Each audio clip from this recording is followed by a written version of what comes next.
Welcome, everybody, to our truly last session of the Empire of the Ghouls. This is going to be the finale of our entire campaign. So, team, as usual, we're going to do a recap of what occurred last week, and we'll get underway with tonight's session. So, when we picked up last week, you guys were still on the Skin Trader, the vessel, as you guys were sailing across the Sulphur Sea. You had made your way from Chandelier Island, and were then heading over to Vandicule. Once you got to Vandicule, or even before, there was a lot of discussion about what's the best way to approach. Once you get there, what should you do? You were told by Alextra that there is like customs agents who will inspect every vessel that comes to Vandicule, and they're looking for any kind of contraband, including the Ghoulsbane oil, including any holy symbols dedicated to a good deity. And she also said that they are very good at seeing through disguises. So if you chose to use the Book of New Akma, the Hungering Dead book, to make yourself look like ghouls, there was a reasonable chance that they would be able to see through that. If they did, they would then charge you extra, because the fee for humans, or fleshlings as they call them, living creatures, is more than the fee they charge for ghouls or undead. So that's essentially what they would be looking for once you got there. Ultimately, you guys decided not to try to trick them, and instead come in your normal forms. You guys then put a bunch of stuff in the bag of holding, and on Alextra's advice, she said that the customs agents are prone to being bribed, so you could try to bribe them, and then they'll just kind of let you pass through with very minimal inspection. So that's what you guys decided. Eventually, after speaking to them, the price was essentially agreed to at 100 gold pieces per customs agent. There was 4 of them, so you had to pay all 4 of them. And with that, they kind of gave you just a quick write-off, indicated the value of the items you had on the ship, which was the furs, to be less than what they really were, and essentially let you go on your way. They advise you to head right to the Fleshling Quarter, because that's where the Fleshlings or living creatures must remain while in Vandicule unless they have guards. So you guys then made your way to the Fleshling Quarter, discovered a whole lot of different types of living creatures there, like myconoids, some dark folk, some Duragar, some Darrow, some humans, so that was pretty rare. And it seemed as though they were getting along okay here in the Fleshling Quarter. There was an inn that you guys stopped at, and in stopping at that inn, you saw they served some very strange foods and mushroom wine, which was quite potent and hallucinogenic. You guys did enjoy some of the food and beverages there. There was some odd characters around as well. You guys spoke with at least one of them to try to get some additional information.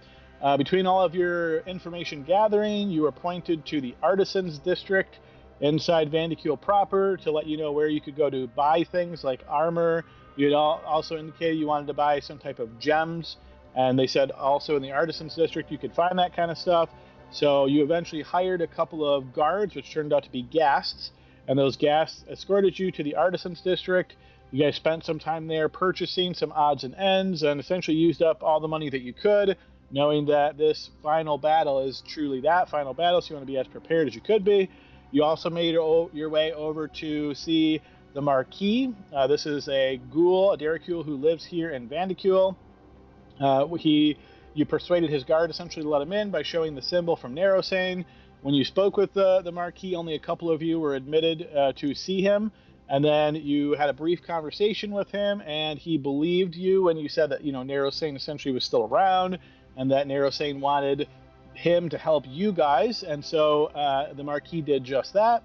He gave you some information about what to do, and he told you not to go see the Marquess because she had turned traitor essentially, and that she no longer followed Narrowsane and was a former lover of Duke Moretto, and so he recommended you not go to her. You also then went over to the local church here, the Church of Morena, as Alextra had told you that her mistress, the one that turned her into a vampire spawn, was the individual who ran this church, and indicated her name was Mother Ludmilla. You guys went to the church, and much to your surprise, you noticed a familiar face there once you arrived. You saw that the blonde hair of this individual that you haven't seen for quite some time, and recognized her pretty quickly as Luna Ferelden. You had killed her brother many, many sessions ago back in Zobek, as she was part of the cult of Morena there. After that bit of shock and surprise, you spoke with Mother Ludmilla directly, and obviously vampiric in nature. Once you explained your your goals or a little bit of information. She seemed willing to help you, saying that the churchhood of Vardasane had grown far too powerful here in Vandicule, and she wanted to try to knock them down a peg. And so she was willing to give you some additional information, namely that she knew of a secret entrance into the Bone Cathedral, which you had previously learned is where this ritual is going to take place. Piecing all of the information you guys have gathered together so far, it seems as though the Archduke was taken to the cathedral, and this ritual was going to start at a specific time. And so you guys timed it all after resting in the Fleshling Quarter. You timed it to get to the church and then use the essentially underground passage. It was a secret passage in the church to find your way into this secret entrance into the Bone Cathedral after going through some catacombs. And once you arrived there, Mother Ludmilla said she couldn't go in with you because she couldn't be seen with you in case you failed. And even if you succeeded, she didn't want to be associated with you. But she indicated that if you just essentially go up the stairs, you'll find yourself in the Bone Cathedral, and she wished you luck. And then she quickly departed. As you guys made your way up the stairs, you opened the door and just kind of scanned around this area. You noticed that there was this bat clinging to the ceiling. It was just kind of hanging out there. After debating amongst yourselves what to do, eventually you guys decided to shoot it, I believe it was. And after a shot was towards it, it just poofed away as though magic. And then you entered into the Bone Cathedral itself and found yourself in a small room and listened at two doors. And then once you heard some movement to the west door and then heard nothing to the south door, you guys decided to open the south door, but unfortunately there was a trap or an ambush laid for you there on that south door. Likely, as some of you guys surmised, that bat was a familiar hanging on the ceiling and had detected your presence. It was likely communicating with its master, and so that was all prepared and ready to go. So as soon as you opened the door, a magical explosion of energy hit the area, filling it up with thick cloud vapors, and we found ourselves in a battle. The other door then was opened as some of the team decided to go west, perhaps to get out of those vapors. Ran into some creatures there in this much larger room, while some of the team members have pushed forward south, trying to take out that direction where this ambush was laid. So our team's a little bit split up at the moment, and a lot is going on behind the scenes that the team will certainly eventually learn. But yeah, team, that's my quick recap of what occurred last session. What did I miss that anybody would like to add? I'd like to add that we're saving the Archduke. That's all we're doing. We're not killing everybody. All right, pro tip. One thing to add is just my thoughts on what's going on here. I think we were sold out by Luna because that trap of the path that we were going to go through, she knew we were going to go through that, and I think she's just still mad that we killed her brother. So it's kind of what I think is going on here. Interesting thought. We'll see if we learn about that or not. All right, guys, if there's nothing to add to the recap then, let's go ahead and get us back over to where we left off. All right, pulling you guys into the Bone Cathedral. And we find ourselves back in battle. Let's go ahead and put on some battle music here. Okay, so we are at the top of this round. Let's see, scanning quickly. Yeah, okay. All right, so we're at the main area here. This opponent is going to move down to here. As he makes his way next to Artem, he is going to swing out with his... First, he's going to try to bite, and then he's going to swing with his mace. That attack is going to miss Artem, and he will follow that up with a mace attack. 16 on Artem. Remind me your AC, Artem. It's 19 right now with Blade Song going. All right, so he misses you. He will then activate Precision to make that a 21 in order to hit you. All right, striking into you successfully, he is going to deal a total of 10 points of damage there from that strike. Okay, next up is Glory. I'll step up and I'll attack the one that just went. Okay.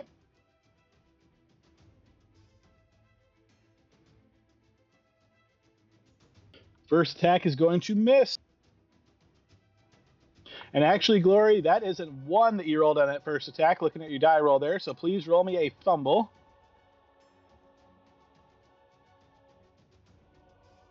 Okay, DC 10 dex check, otherwise you drop your weapon.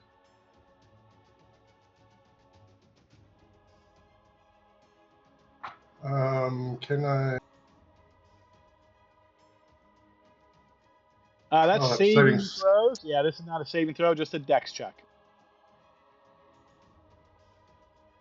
Okay, so essentially you swing out, and as you miss, your hands may be moist from all this sweat going on, knowing what's happening here. Your hands let loose of your, what is it again? A halberd you have, right? So yeah, the halberd Yeah. splatters on the ground. Now's not the time for the jitters. I suppose I can't pick it up again. You can interact with object to pick it back up, yep. Okay. And then can I attack? You can. You make that second attack, that 15 is going to miss.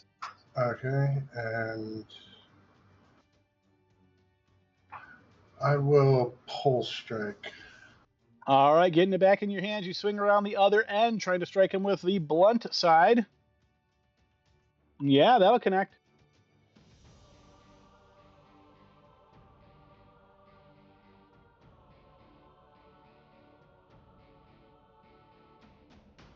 All right, you slam it down solidly. Is that damage correct? The Ghoulbane and the Divine Fury were added. The Divine Fury is my first hit. And then I didn't think I've ever seen a pulse strike do that much damage. So I was a little shocked, but okay, makes sense. Yeah, it's the Ghoulbane and the Divine Fury. And I will say that we got to rejoin the rest of the group. I plan on it.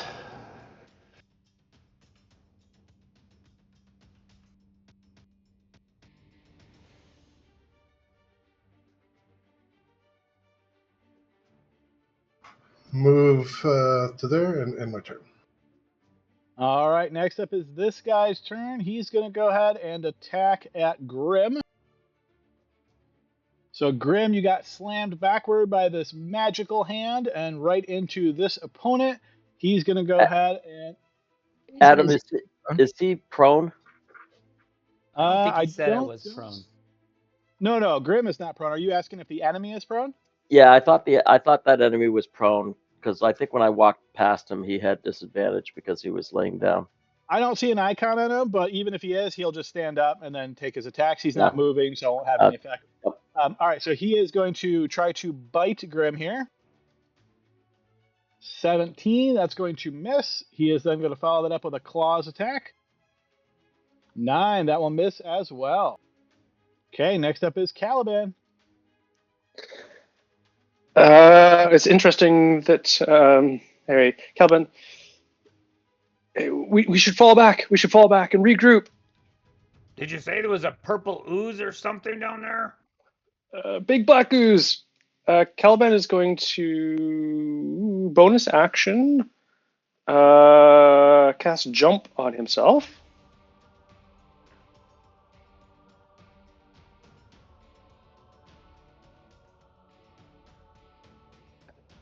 Then he's going to move back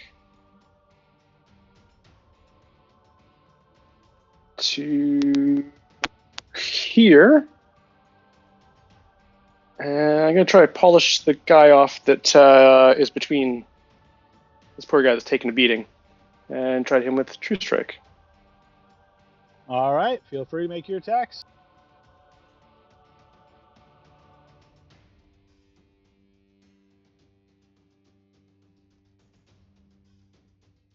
.23 will connect.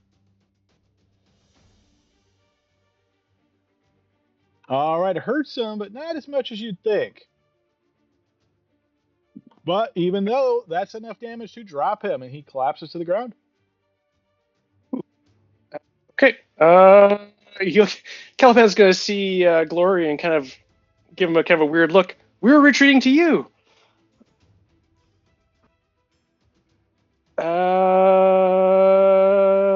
Yeah, no, I'm a bit confused. Can I try to attack the fist? You sure It's can. worth a try. Yeah.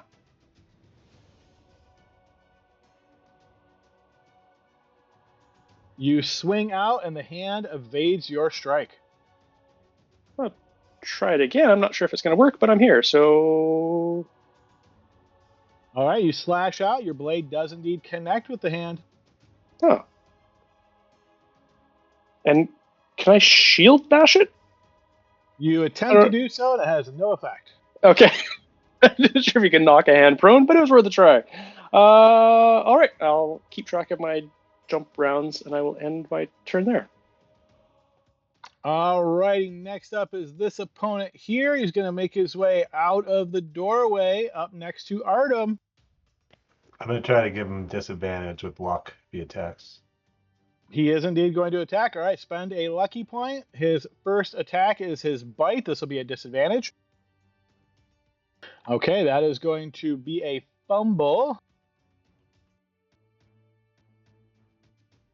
Okay, he's quite embarrassed, but otherwise no effect. Second attack is his claw attack. 20, that is going to hit. Yep. Okay, so as it slashes into you, Artem, you're going to take 17 points of slashing damage, and I need a Constitution saving throw.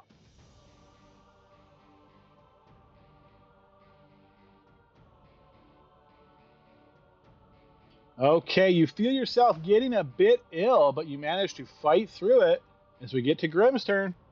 Okay. Did it look like Caliban harmed the hand at all? Based on your passive perception of 16, you don't know. Okay. 5, 10,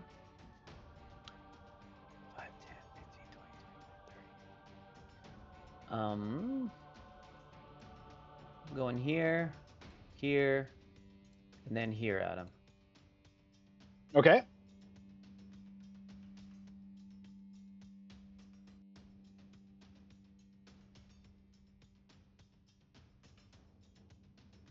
$25. Hey, Archie, I think we're going the other way, bud. And then I am going to attack this guy to myself.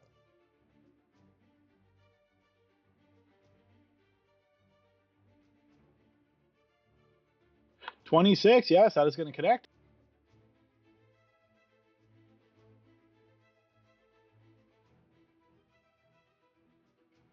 All right, you slash at the ghoul, wounding him. Shield bash, please. All right, you try to Okay. slam your shield into him. 18, I believe that's a success. Yeah, it should be.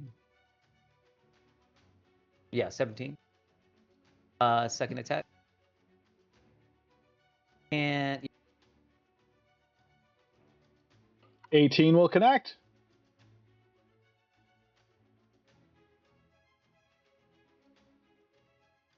That will wound the ghoul. oh, let me add my Bane. Hold up. On the first one, you didn't have it either. I think it's 2d6, right? Yep. Do you want two of those, Adam? Or I'm gonna eat the first attack. I'll give it to you. I'll give it to you. Just try to remember next time. Okay. I want to push him 10 feet. I want to use the push ability on this. Okay, you do so. Okay. 5, 10, 15, 20, 25, 30.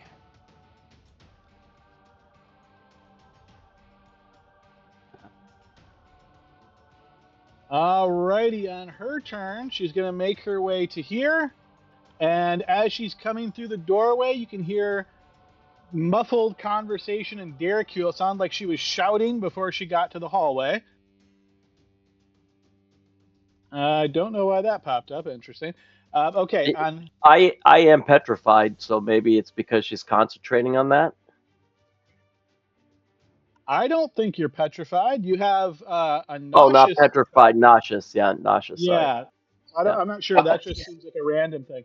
I added an icon for my jump spell, and maybe I clicked that one as well. Maybe it's a double click. I'm going to try removing it. Yeah, I'm not sure. I don't know. That's a weird one. But yeah. Oh, yeah, you are right, Calvin. I see it's on you. So, okay. You know what? Let me just remove that for you quick. I'm not sure if you actually can remove it. Okay, so that is gone now. Should be okay. All right. Okay, so as she slides to here, she's going to point out at Archgale. And Archgale, you're going to notice these arcane blasts of energy flash your way. The first one is going to miss. Second one, 25. I believe that is going to hit. Yeah. Oh, is your AC 13 right now, Archgale? No, it's 20. All right, so your blue ball or blue circle thing is saying 13. You might want to double check. I don't think we changed anything with your Oh, token. Yeah, let that me is fix set that. to your AC. Okay, but that one is going to connect. So as she blasts you with some arcane magic, you're going to take 22 points of force damage. She's going to follow that up with a third arcane blast, and that is going to miss. As a bonus action, then, the hand is going to move to here, and as it moves forward, it's going to reach out and try to grasp upon you here, Archgale. I will need you to give me a strength saving throw. 8. And this is with. Is this with +3? I hope it is. +3 from what? Barnaby Zora. You are not in Barnaby Zora, and his is a +5. Oh. Okay. All right, please. And you're going to fail that save. I'm gonna roll inspiration. Okay, go ahead and burn your inspiration. Yeah. Okay. Wow. All right, so the hand grasps onto you and holds you in this position. You are grappled and restrained. All right, after that, she's going to move to here. And next up is Barnaby. Really quickly, I assume the hand's turn is shared with her turn, like any other minion. It might be. Can I get a wisdom save? The radiant energy has no effect on the hand. Perfect. Thank you. Hey, Adam, am I still nauseous so I can't do... You can't take any actions, reactions, or bonus actions. Can I interact with the object? Sure.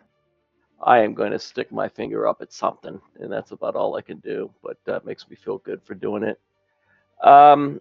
Seeing that he is not in the aura, I'm going to go ahead and go down here, just try to help our cleric out a little bit, since I can do that. Okay. Do I get another saving throw? You do not. Nice. Next up is Artem. Okay, Artem is going full defense mode. I'm going to take the disengage action and start running away. I go, ow, ow, ow. I need healing, please. I'll get to there. And then for my bonus action, Artem casts Elminster's Illusion. It's a 2nd level spell.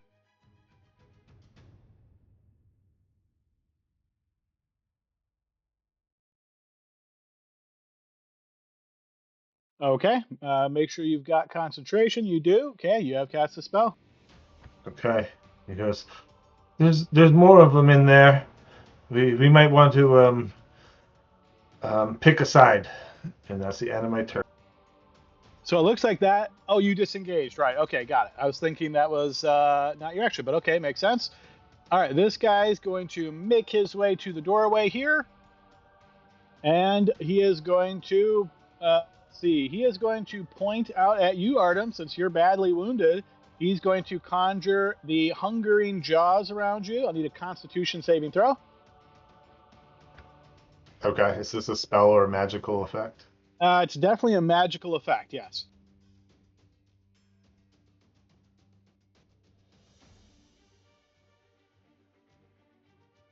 All right, so with a 14, that is going to be a failure.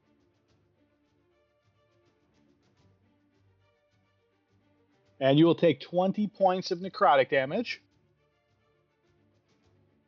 Alrighty, this thing's turn. It is going to seep out and roll into you, Archgale.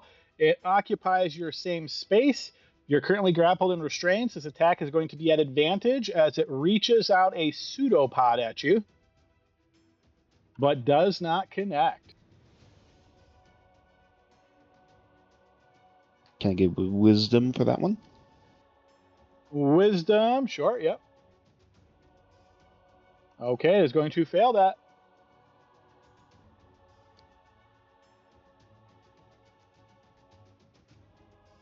All right, that seems to be fully effective. All right, this guy's going to make his way to here.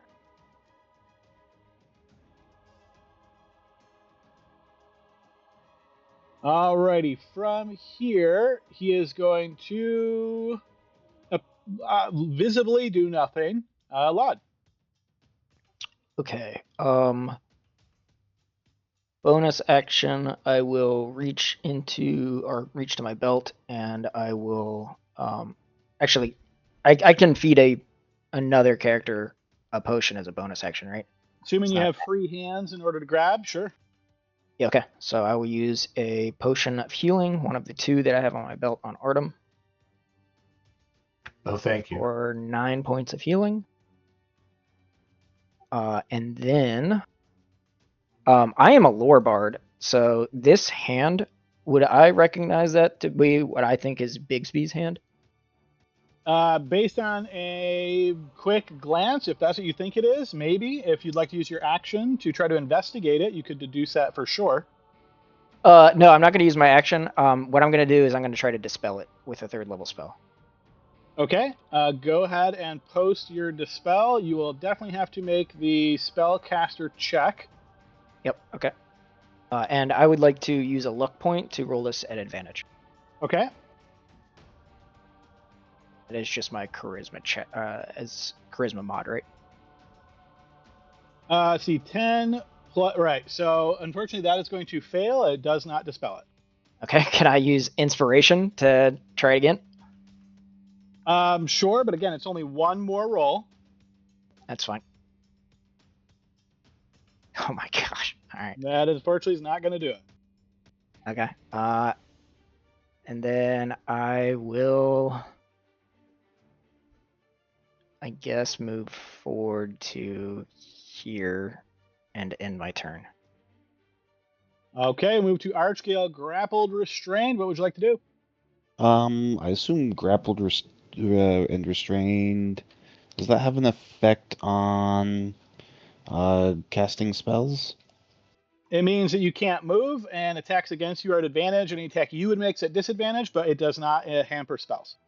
Okay, perfect. I am also going to cast Dispel Magic on the hand at the 3rd level. All right, go ahead and make a spellcaster check. Okay, and that's based on my wisdom? Yep, so just push your wisdom. It's not a saving throw, it's just a wisdom check. Okay, that is going to All fail. right. Cool. That's really bad. Oh, that's really, really bad. That's my action. And I'm gonna bonus action durable to get one of my D8 back. So I can't move and I can't do anything else. So I end my turn. Okay, next up is this one's turn. He's going to make his way to here. Artem, seeing that you're badly hurt, he wants to try to take you down. Those jaws are going to try to clamp on you. Con save, please. Okay, that'll be a success, and thanks to your spell, you take no damage instead of half damage. Alrighty, this guy is also going to slurp on out to you, Archgale. I'm putting him slightly off center of you just so I can easily select him, but he is in your square. He is going to attack you at advantage. 19, you said AC's 20, so that is going to miss. All right, he'll go ahead and end his turn. Here comes a wisdom save.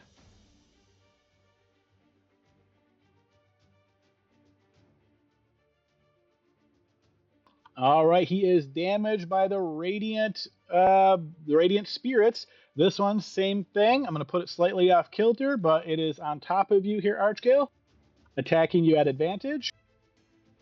It is going to miss as well. Here comes Wisdom save as it ends its turn. It has the Graze ability, so you are going to take 3 points of damage from that.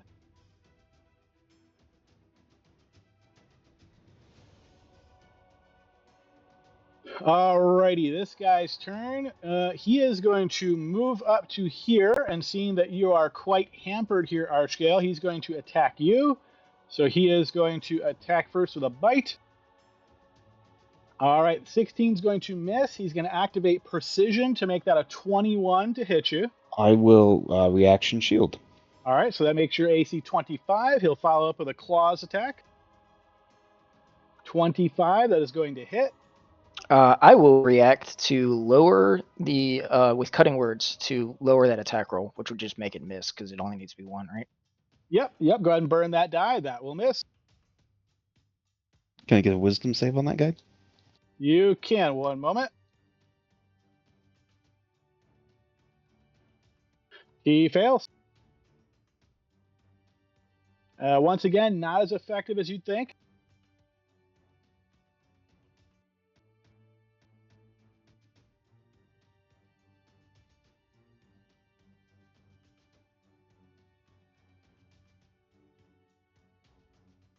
All right, this guy makes his way shambling on in to get to there. I'll reactive strike. Okay. We're being pincered.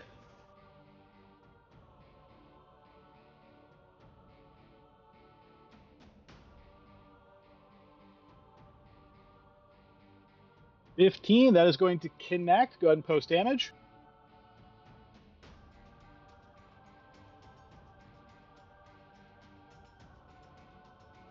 All right, that will wound him, and as you wound him, slashing into this big, gorged belly, this awful odor and gas is emitted, and Gloria, I'm going to need a Constitution saving throw from you.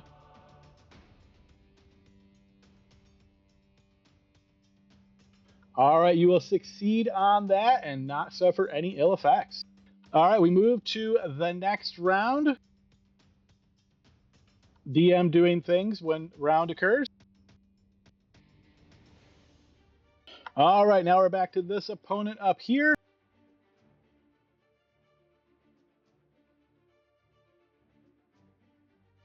He's going to make his way over here to get to Artem to strike him, trying to take down a wounded companion here. So Artem first, he's going to try to bite you. 15 is going to miss. He's going to follow up by swinging that mace at you. I'm going to do luck again to get the advantage. All right, go ahead and burn that luck point. Here comes a disadvantage attack. 11 is going to miss. Okay, next up is Glory.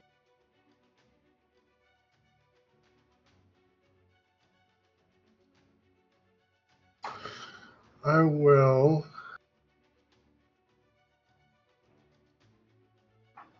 Where is it?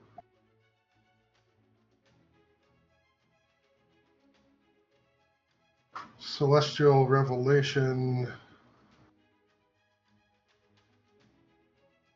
It's a bonus action.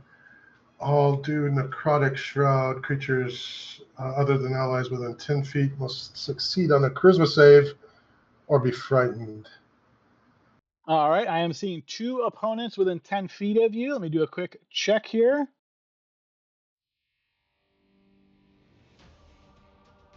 It'll be a Okay, DC of 12. DC of 12. All right, here comes a couple of saves. So the bloated creature is indeed frightened of you. And so is the other one.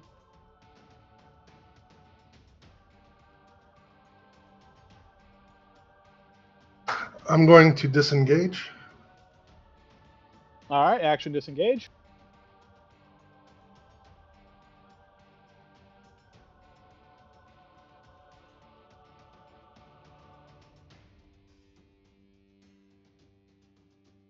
And in my turn.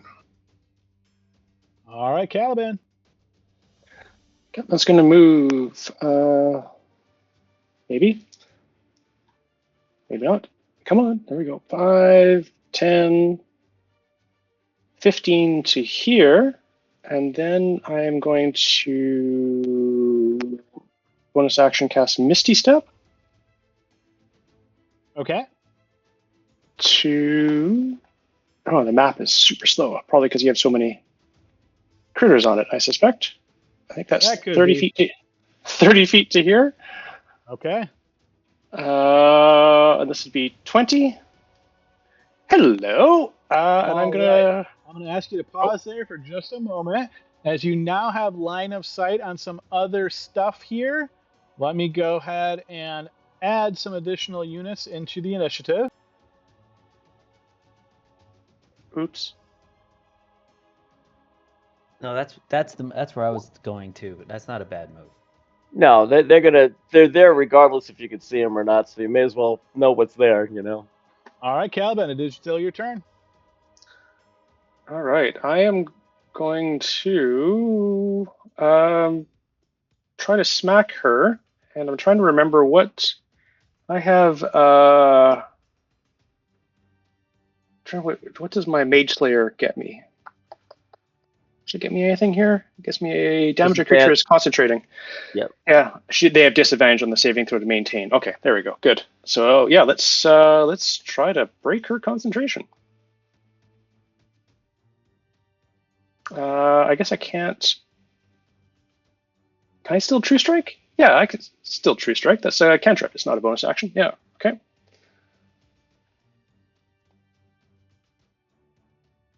You miss as you swing out. She evades your strike. I just wanted her to weave, and so when I come back on the other side of it.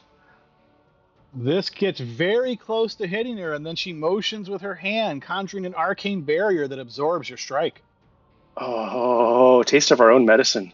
God dang it. All right, let's try one last time here. That will also miss.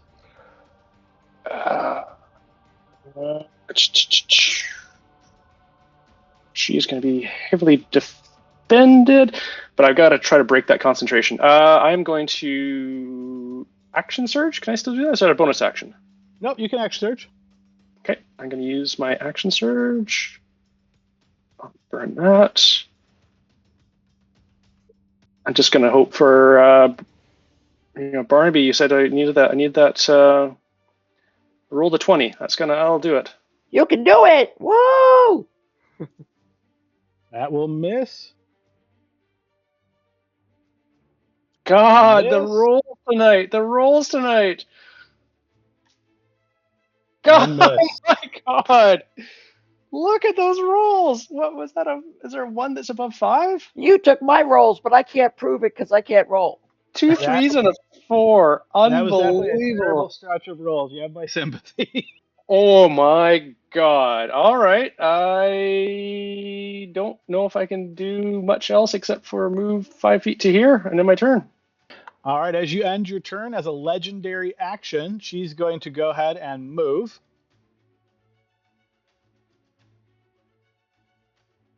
All right, now it is this guy's turn. He's going to move.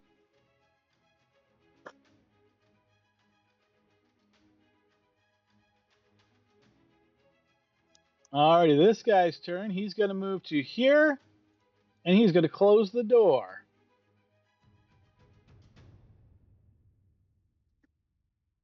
All right, Grim, it is your turn. Any luck, Caliban? He got away and they slammed the door. I don't know if that's a good thing or not. Okay, I'm gonna step up and swing after the ghoul here. Okay. 22, yeah, that'll connect.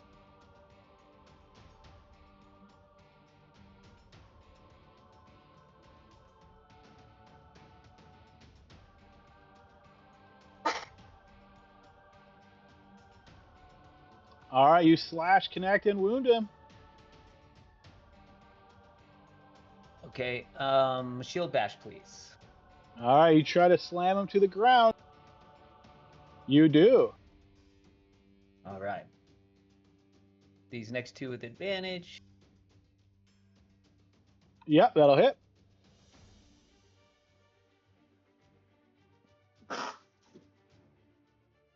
Wounding him once again as your blade carves into him.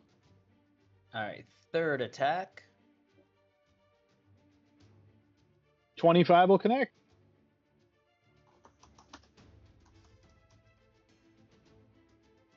Wounding him once again. He's looking very bad off. Okay, and then I'd like to sap him, please. Okay.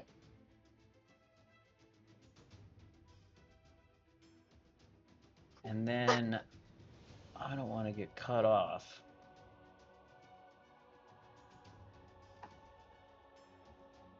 Caliban's gonna get cut off. He's prone. I could probably just step over him, maybe. He's prone. You can move through his space. Yep. Okay. Yeah, I'm gonna. Well, he can jump, so maybe. Okay. I'm gonna move back here. He can disadvantage opportunity if he wants.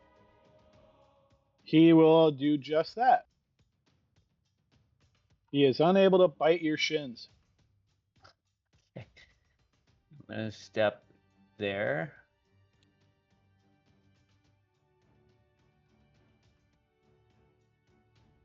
I got to give some support to our bard, is what I'm thinking. Good luck, Caliban. Jump over if you need anything. Let's see, so that's 5, 10, 15,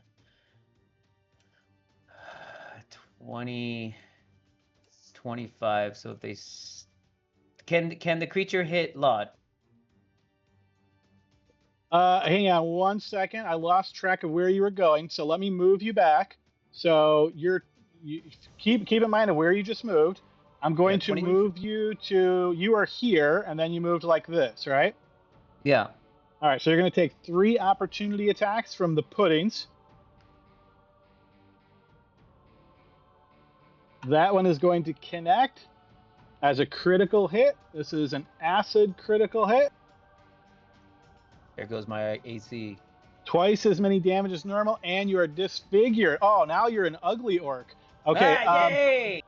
So yes, in addition to the damage here, you 35 points of damage, and then on top of that, you have non-magical armor. Is that right?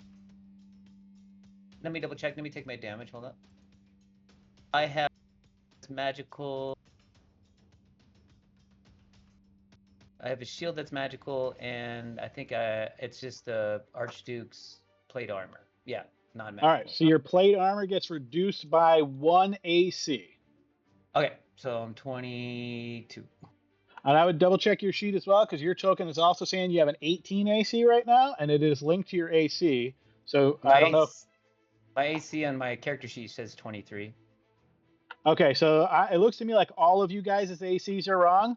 So I'm not going to rely on what's in the blue bubble. I'm assuming this is another Roll20 issue, so just remind me. I might ask you what your AC is. But okay, or I'll just look on the bottom. Assuming all your ACs are correct in the display, I'll rely on that. So, all right. So sorry, you moved, you took that hit, and then what else would you like to do?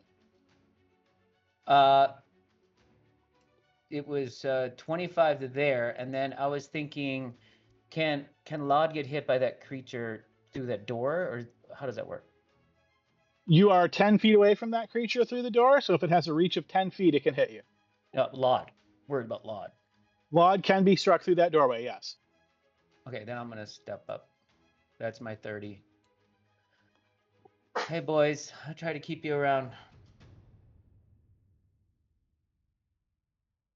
Okay, on her turn, Archgale, you feel the hand start to squeeze the life out of you, and you are going to take 25 points of bludgeoning damage.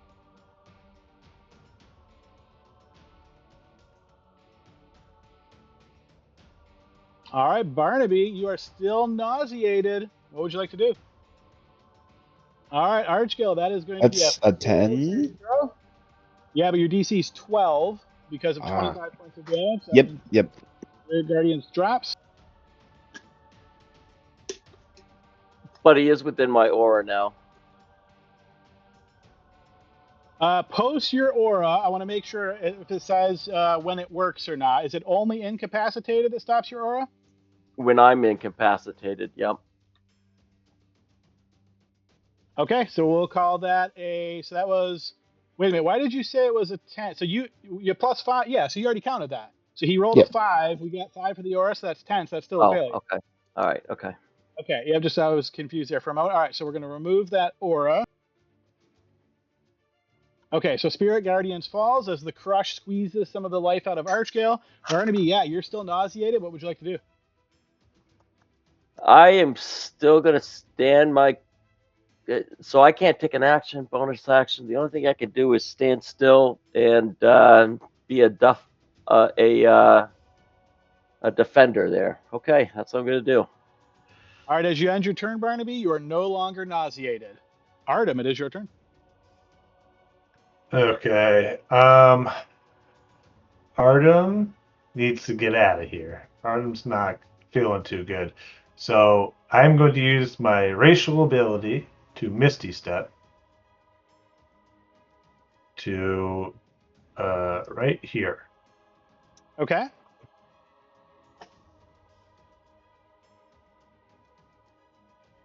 So I just burn that. And then looking at all the bad guys around here, I am going to cast as my action Steel Wind Strike.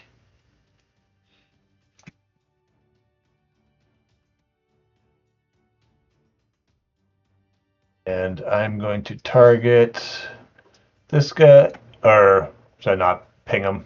But Let's just do one at a time. Tell me, are you hitting? I see 4 enemies. Are you hitting all 4, or who are you hitting?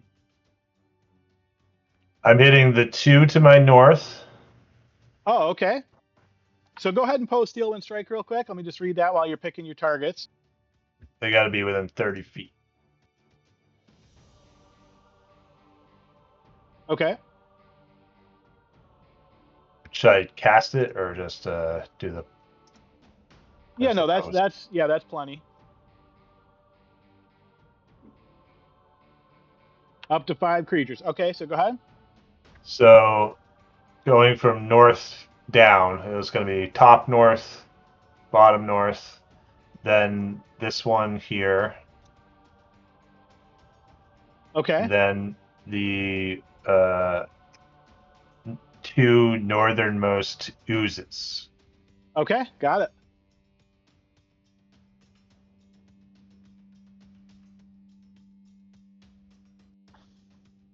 Okay, so that will miss on the first guy. And then just roll d20s for the next ones. Yeah, you can do that. All right, so overall, let's see, you're adding 9, but minus 3, so you're adding 6 overall is what I've calculated. So that is a 15. That is going to hit that guy, so go ahead and post damage.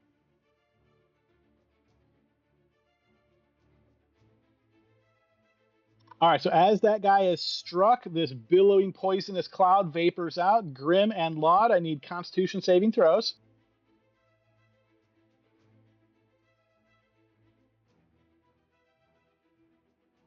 All right, you will both succeed on that, suffering no ill effects. And then you got the guy on the ground there, Artem. So this attack will be... Actually, I don't think you get advantage because you're not actually moving to him. So this is melee spell. Yeah, this is actually at disadvantage based on the way the rules work. So this is a disadvantage attack on the prone guy. Okay. All right, so 2, of course, will miss. And then you said the top pudding.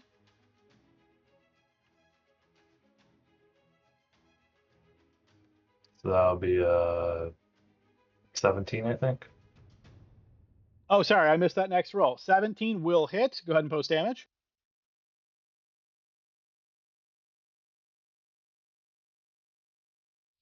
All right, as you strike him, you're immediately hit with an acid reflection. You take 8 points of acid damage. Oh, even though I'm not close to him? Based on the wording of this ability, it just says if you make a melee attack against them, you take the damage. It doesn't say you have to be near them.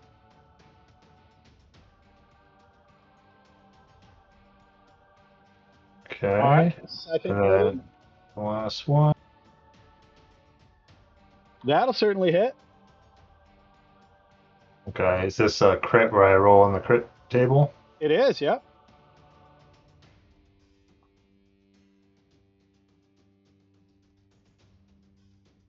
All right, so don't bother rolling. That'll kill him. But as you kill him with this massive swing, this acid is going to hit you for 1 point of acid damage.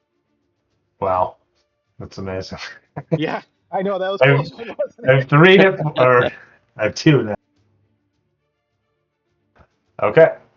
And then I would like to appear. Actually, I can choose whether to teleport or not, right? So.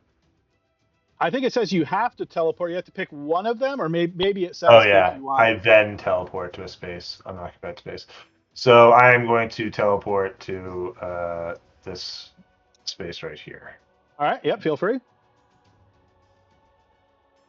And then as a bonus action, I'd like to drink the potion of healing I have on my belt. I thought your bonus action was Misty Step. Oh, you're right.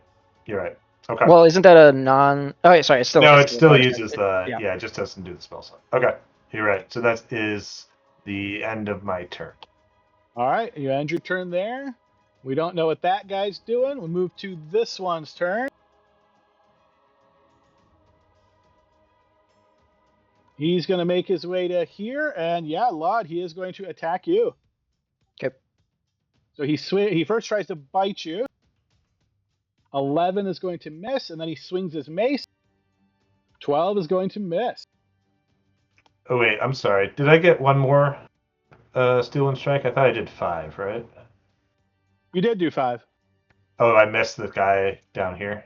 No, yes, you were attacking at disadvantage. You missed him, and then you missed the guy at the top as well. Gotcha. Okay, sorry. No, no worries. All right, this guy is going to move as well.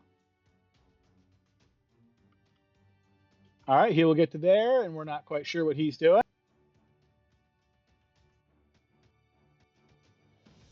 Okay, Laud, it is your turn. Okay. Closing the door is a free object interaction, right? It's an interact with object, but essentially they're in the way of you trying to close the door. So if you want to, it's going to be a contested, essentially strength check. If you beat their roll, then you'll be able to close it in their face.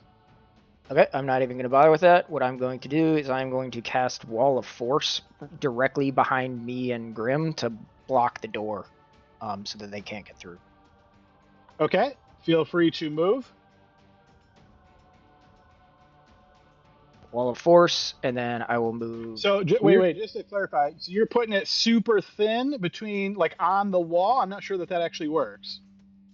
Why not? Because you can't cast the Wall of Force inside of a wall. Okay, could I just cast it in the doorway? Let me read it again really quick. Okay, make of up to 10 by 10 foot panels. Each panel must be so you basically what you're saying is no, I don't, because you can't make it less than a 10 foot by 10 foot panel, right? That's how I'm reading it. So it's either a dome, or you can shape a flat surface made up of 10 foot by 10 foot panels. So essentially it's 4 squares, and you can't cut that through a wall. Okay. Well, can I just cast it exactly where I am and where Grim is, and then push us to the other side of it forward?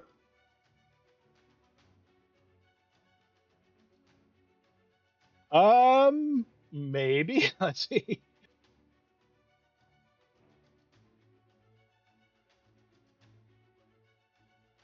Yeah, it says creature is pushed to one side of the wall, your choice. So yes, that would work. So you want to put it essentially in your let me just draw this out real quick. So essentially you're choosing to do one 10 by 10 panel, and it's here, and you're choosing to push you and Grim to this side. Yeah, I guess it would probably be back one is the way that I would interpret that. But if you can't cut it through the wall. Isn't it 10 by 10, like 10 feet wide, 10 feet tall? Yeah, but you don't have to make it the full space too, right? No, you don't, but each one has to be a panel, right? So it says each panel, and again, it could be 10 by 10. It doesn't specify. I would read that 10 by 10, meaning 10 length and 10 width. Okay, I mean, If that's fine with me where it's placed, if that works, so I would do that. Well, it does say flat surface. So what I'll do then is if you just want to block the one, we'll go with it's 10 tall, and we'll go. I'll basically reduce this so it's just blocking the top 2 squares. Does that work for you? Sure. Yeah. The idea is just to block them off and. Yeah. Either way, that's going to do the trick. But yeah, just for specificity. All right. So I'll do that, and then I will move here. And then I will use my bonus action to feed my second potion of healing to Artem. Okay. For 5. And that's it. That'll end my turn.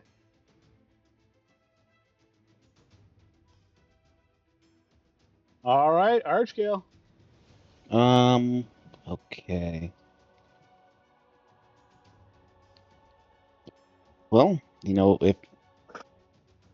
if at first it doesn't work, you just gotta do it again. I'm going to dispel magic on the hand. All right, you're casting this at 3rd level again? I'll upcast it to 4th. All right, you upcast it to 4th. Go ahead and give me a spell caster check, so wisdom check.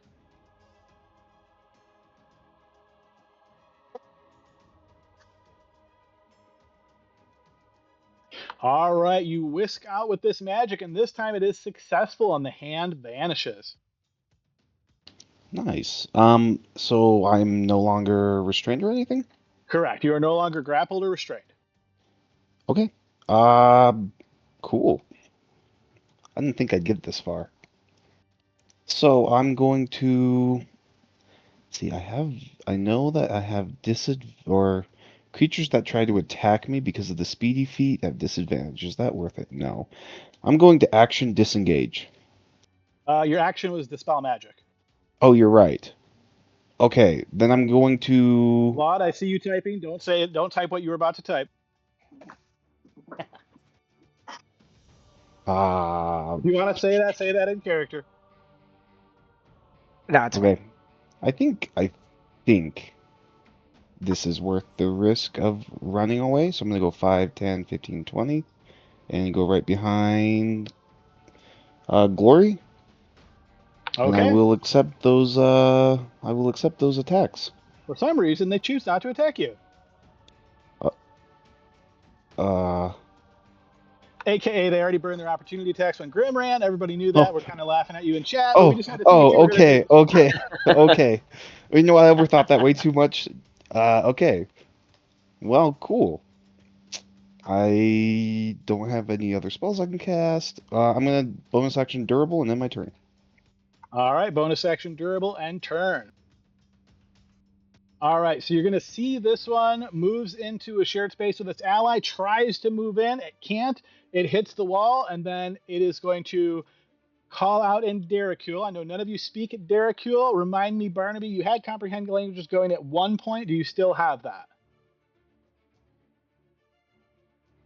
I don't remember how long ago, Adam, so I'm going to go ahead and say no. If it's an hour, I probably do. Let me take a look. I don't remember if it's an hour or if it's 10 minutes.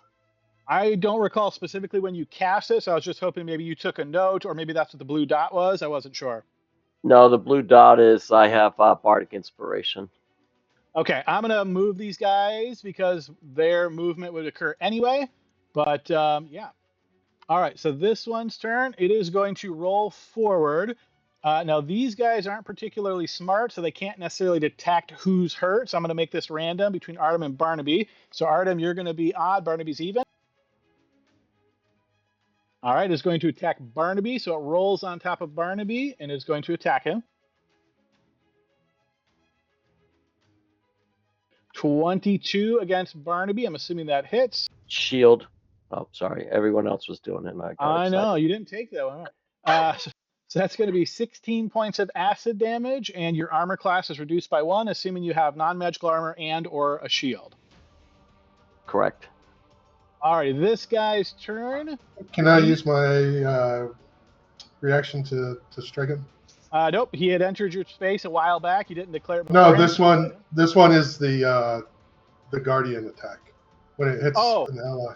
Yes, then absolutely you can. Yeah.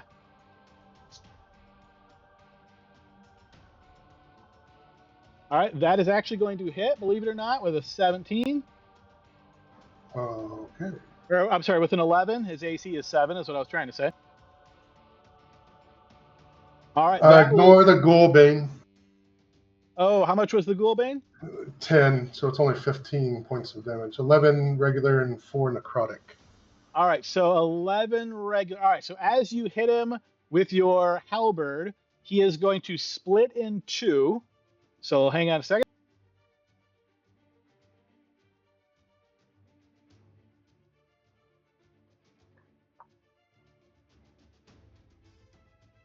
All right, he splits in 2, and they are half the size they were. All right, and then let me just double check the range on this.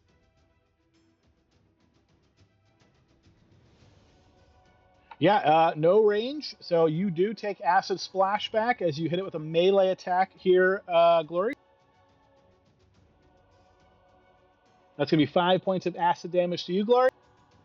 This guy was actually prone, and I missed it, so he was here. So he'll stand up from prone, and then he's going to move to here. And he won't be able to attack. That's his stand-up. That's his move. If he takes an action, you can't tell what it is. All right, we don't know what's going on there.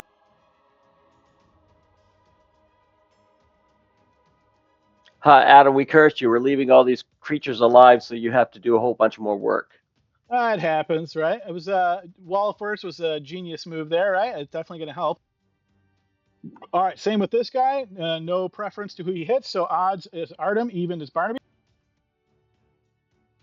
All right, he's going after Artem, so he's going to sit on Artem's face and attack. 19, I believe that hits Artem. I'm going to shield. Okay, go ahead and burn that shield slot. It then smacks into your shield, but I've got some really bad news. It has graze, so even though you shield it, you still take 3 points of acid damage from its graze. No. Can I use my Bardic Inspiration to reduce the damage by a d10 with cutting words? Sure, yeah, that'll work. All right, I'll do that. God. Just don't roll a 1.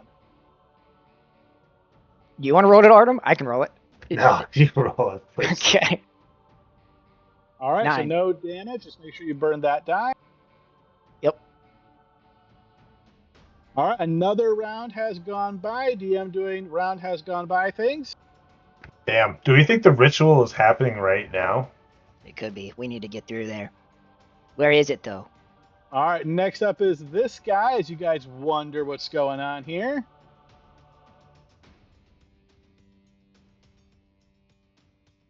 All right, Glory, it is your turn. Bonus action rage. And I'm going to attack the one, The little one, okay. I guess, yeah.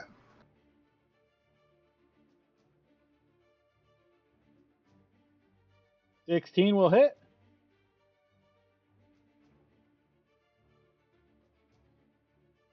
$25 is enough to destroy the little pudding.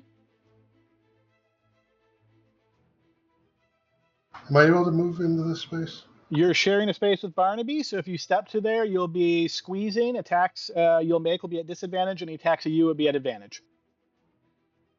Okay, then I will attack the other little one recklessly. Okay. That'll be a crit. Or no, I'm sorry, that'll be a 20. That's still a hit. That's because you were 20. squeezing, yep. But yes, that's definitely a hit. All right, and is that damage? Ignore it's 18. Ignore the Ghoulbane. Okay, that is going to wound it badly, but it is still slurping around. Turn that off. And pull arm strike. All right, it is dead as long as you don't roll a 1. All right, it is dead. And then move back into that spot in my turn.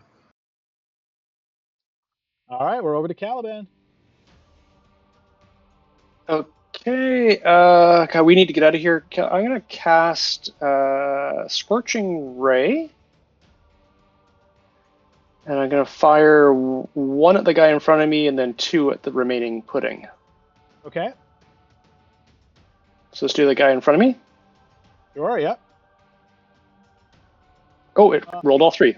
There you go. So roll me one more d20. The guy in front of you is dodging, so the first attack's going to be at disadvantage. All right, so he manages to dodge that Scorching Ray. The next two do indeed hit the pudding you're aiming for. So 4d6. Yeah, that's right. You got slashing there. That's definitely not right. That's definitely not right. Roll me. Actually, it doesn't matter. Even if you roll double one, that would be exactly how much HP on the second one. So that one is killed as well. All right. Yeah. If I looked at the door, can I quickly see if there's is there a deadbolt or a latch, something that's obvious? I know it would take my action to kind of investigate it, but on your side, no. Is there at least a door knob? There is a doorknob, yes. Can I use my interaction to try to get a hold of the thing, to try to hold the door closed? You have a free hand at the moment? Oh, I don't, but I will drop my sword to do that. All right, so you drop your sword, you reach out, and basically what you're trying to do is pull it towards you, essentially what you're saying, like hold it to you? Assuming it swings in. Yeah. Right. We'll assume it swings in just for ease, but I get what you're going for. Like, you're trying to keep it your way. So what I'll say is, as you grab it, you realize someone's doing the exact same thing on the other side to prevent you from coming through. Oh, great. Well, we will both keep doing that then. So you are very successful right now, is what I'm saying. Excellent. Nice. Good. That's what we want. I'll my turn. All right. After another futile smack at the wall as a gesture, it's going to move away.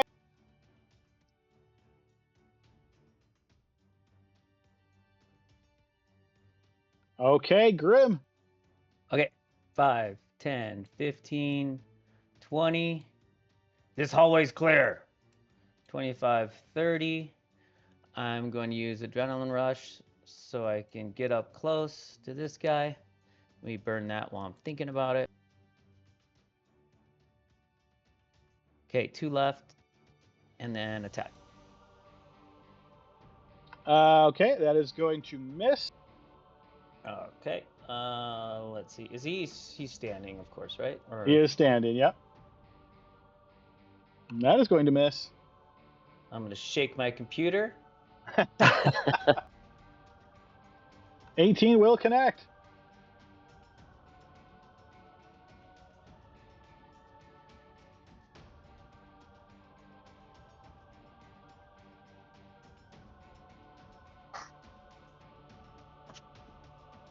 So close. You swing out at him, and he is nearly destroyed, but is still standing. Okay, well then I'm going to shield bash him just for fun. All right, you shield bash, trying to knock him to the ground, and you are successful. Okay, and since I have a bit more movement, I'm going to get to here. Okay. Whole bunch of guys behind this door. We should go down the hallway. Must be important. I'm going to second wind myself, and then end. All right, and from the other side of the doorway, in a cackling common language, you hear, "They will get here just in time to witness the glory!" Guys, we gotta go!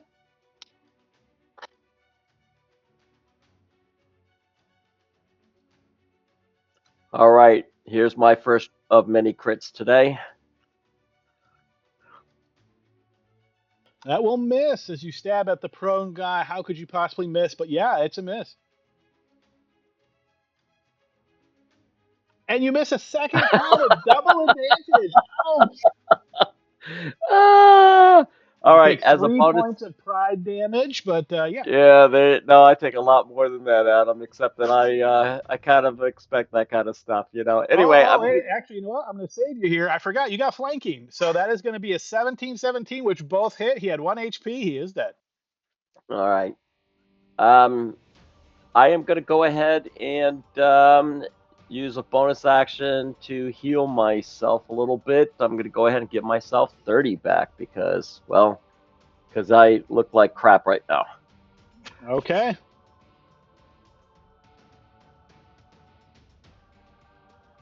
You look fine, Barnaby. Have you seen Grim? Grim's down here with me. I finally got an attack. I killed him. I slit his throat. I mean, Grim looks like crap. Yeah, I do look worse off. Not according to what I'm seeing there, dude. Actually, you do look full of health to me, by the way. I'm pretty hurt. I can't heal everybody at once. I'm not the healer. We'll get to you. Be quiet. Oh, gods. Dodge, Alrighty, dodge. Speaking of which, Adam, I think I might need to make some concentration checks because I think it didn't have me start making them because it rolled the first one with advantage. What are you still concentrating on? The element, the anti-spell thing. Elminster's. Have you been tracking how many times you got hit since then? I know it was at least 2 from the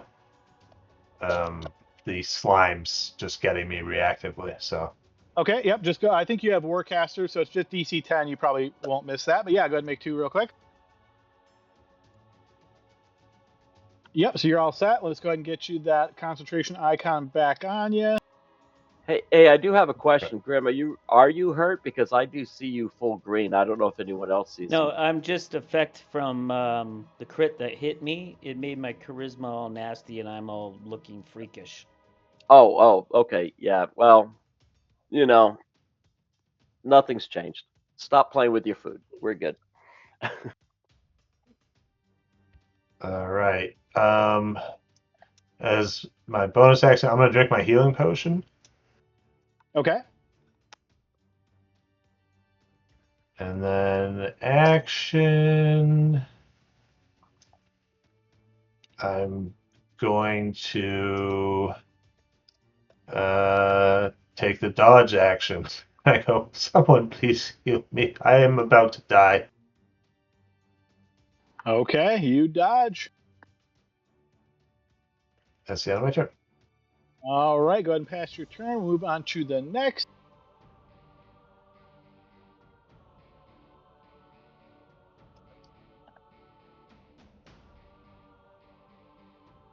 Hey, should we just pop the wall to the north and just go behind them? Well, Yeah, I think there's a door there. We could try. Yeah, but he All just right. spells. Lod, it is your turn. You guys can talk briefly in between turns, but just keep in mind 6 seconds. But yeah, go ahead, Lod. Okay, I will, at the 4th level, cast Cure Wounds on Artem. Okay.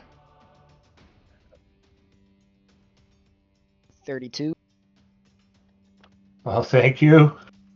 And then I will bonus action do nothing. Just start running up here. 5, 10, 15, 20, 25, 30. And in my turn here. Okay, Archgale. Okay. Let's get a good look at the land here. I got some light. I move 5, 10, 15, 20.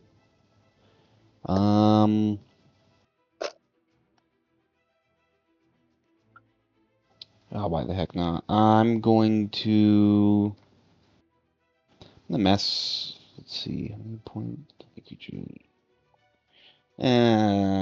Yeah. Might as. All right. 5, 10, 15, 20. I'm gonna move back 25. I'm gonna also lay on hands, Artem. I'm just gonna do this at the 2nd level though. You became a paladin and got lay on hands?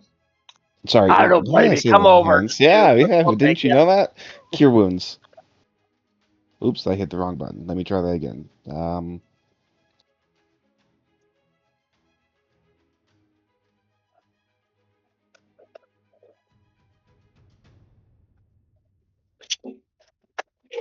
Okay, and I'll get Thank you. 4 back for that. I I succeed, Okay, now concentrating from how blissful the healing made me. I'll move back to there for 30. Okay, so that was my action. I'm going to go ahead and do something that I can do. I'm going to bonus action using the Necklace of Prayer Beads. I have not used this one before. I'm going to use the Bless. And I'm going to activate the Bless on, let's see how many creatures I get for that. Up to It's 3 3. creatures. Okay. 30 feet, 5, 10, 15, 20, 25, 30. Grim is in range. So I'm going to select Grim, Artem, and Glory. Okay. Thank you. Let's do this. I heard them saying And something was about to happen. I'm just going to click the button so that it applies the concentration, and I end my turn.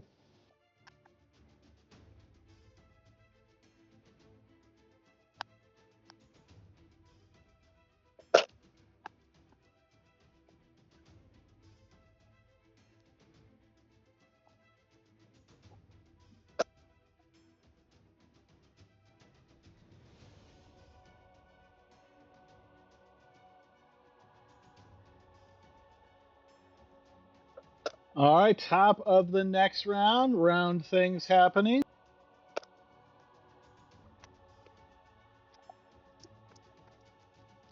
All right, just quick FYI, Keith, it sounds like your push to talk is always on, so we're getting a little bit of feedback from you. All right, Sorry? there's Weird. no worries. There's that turn.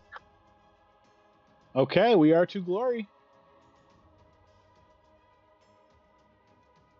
All right, I'll move down here, and what are we waiting on?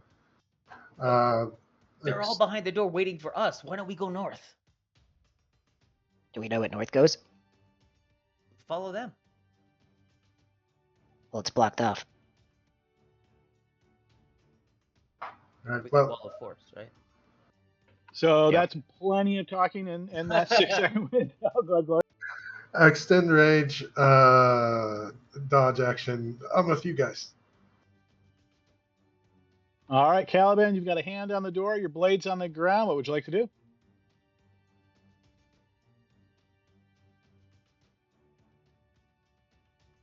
And whatever you did to your mic, we don't hear you now, just FYI.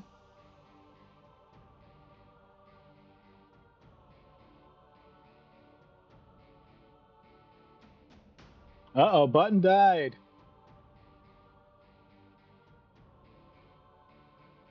First death of the campaign of this Session, yeah. Technical issues on the last session. It always happens, I tell you.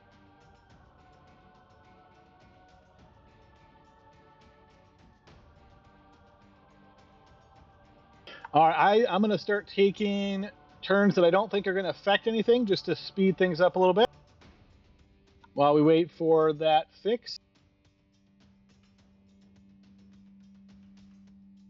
Oh, those guys that were frightened aren't frightened anymore, by the way.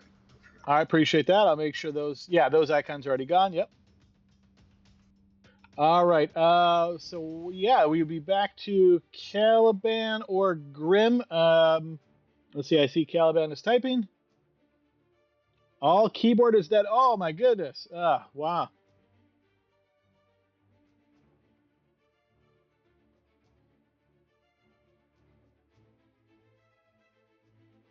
All right. Yeah. If you have to just turn it, you must have had something on before because it was working. That was a scream for help. All right. Do you want to just to give you some additional time since it's your turn here, Calvin? Do you want to just type in what you're trying to do, and then we'll, do that as best we can, and then that'll give you some more time to see what you can do. He just dropped. Oh, bummer. Okay. Does the So- DM channel need push to talk? Maybe it would work in there. I think the entire server does. I'd have to change a setting. That'd be kind of a pain to do, like at this point. Okay.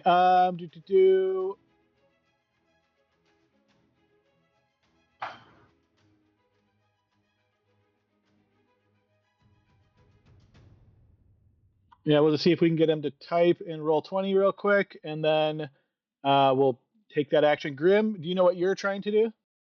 Well, it looks like we're going through this door, so I would I would get in that door. I would push that door. There you go. All right, so Caliban is going to try to slam on the door.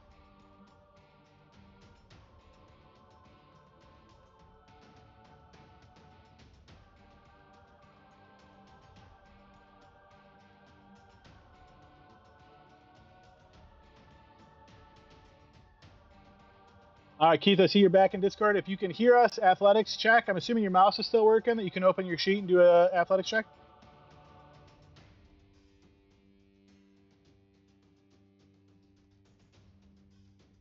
All right, maybe some additional issues there. I'm going to throw a quick athletics check there from Caliban just to keep us moving along. All right, so Caliban is going to slam into the door, trying to keep it sealed. Or I should say, trying to break the seal. On the other side, we've got someone trying to prevent that from occurring.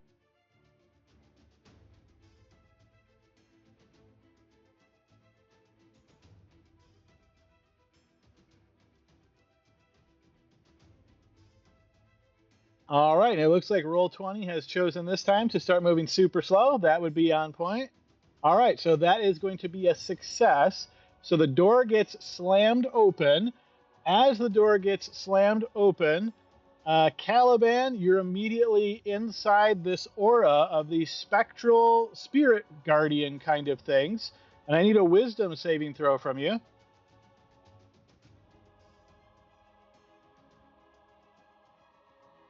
All right, that will be a failure. So you are going to take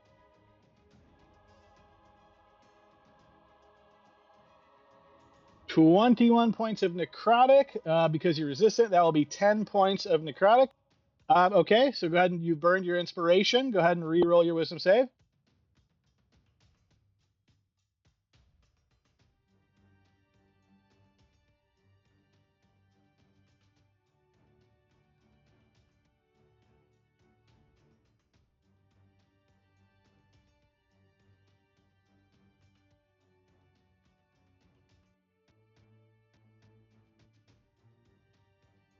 All right, there it comes. Unfortunately, that's still a failure, so that's going to be 10 points of necrotic damage since you are resistant. So that's been your action to push through, open the door, and then let me know what else it is you would like to do.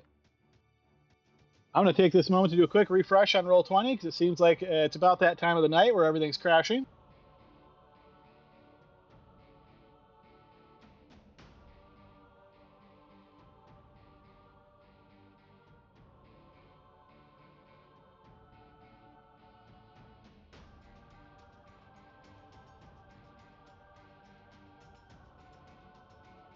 You've used your action to open the door. That was your athletics check to break through. So you don't have an action to try to push past him. You can use a bonus action to try to either tumble through his square or to try to overrun him.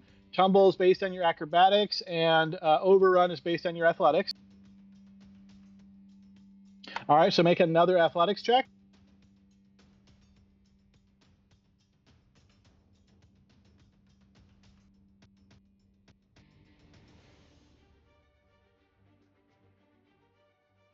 All right, you try to push past him, but he body blocks you. You're not able to move through his space. All right, next up we have this guy. Did you move them all already? Oh, I did move him. Yes, thanks for that reminder. He already did move. This guy. Okay, no one is by the door any longer, so he's going to close it once again. All right, we move to Grim's turn. Okay, I'm going to open the door. All right, so you're trying to bash open the door. He's trying to resist you. Athletics check. All right, he can't beat that, so you use your action to force open the door. Okay, I would like to action surge now. Okay. Burn it.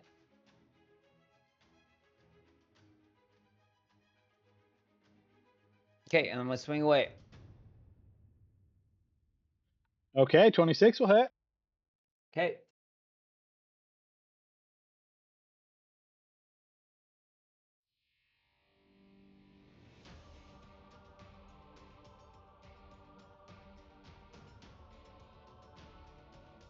All right, first strike swings in and hits him. Push property, please. All right, you push him back 10 feet. As soon as the door opened, I should have said this right away, but you're in the aura, so I'm going to need a wisdom saving throw from you. All right, you will succeed, so you will take half of that, so it's going to be 9 points of necrotic damage to you, Grim.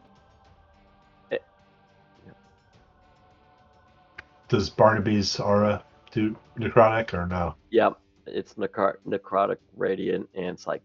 Grim, do you already have necrotic resistance in some way? I do not. Okay, so then you would take 4 instead. Okay, easy fix. All right.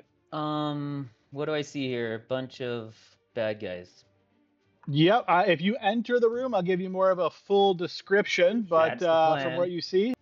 All right, so That's- as you enter the room and scan around very briefly, you notice the balcony that you're currently on, it looks down onto the inner sanctum of the Hunger God. The walls and the high dome ceiling are decorated with thousands of skulls and bones covering every inch of the stone. Huge hollowed out skulls that once belonged to giants hang on the southwestern wall and burn with green flame, illuminating the room with a sickly glow. This group of Derricule in front of you includes an outlandishly dressed priest and an imperious-looking noble, and you notice a Derricule woman standing next to that noble.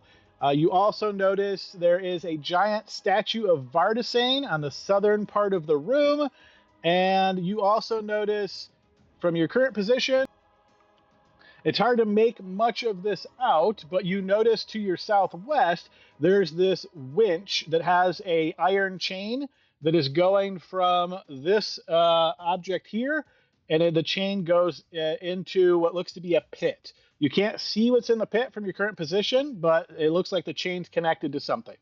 Okay, yeah, I see a spool. Okay. This is it, boys.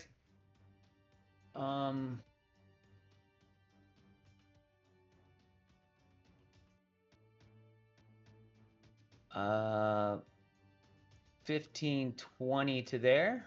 Now hang on a Right. sec. Any of this space you're moving in is difficult terrain, so when the door opened, that would be 10 to get to there, 20, 30 if you're trying to get all the way to there.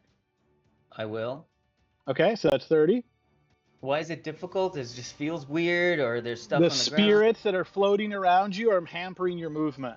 ground. Oh, there's spirits in here. It sucks.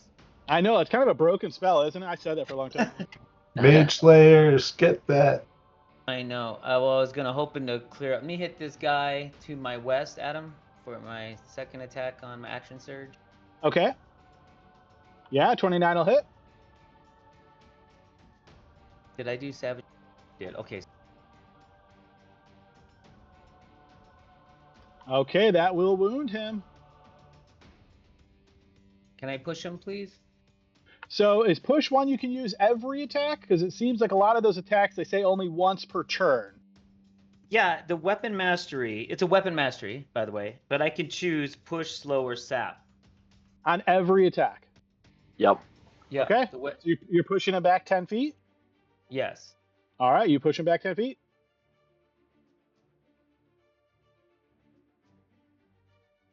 Cheating a little bit, Adam.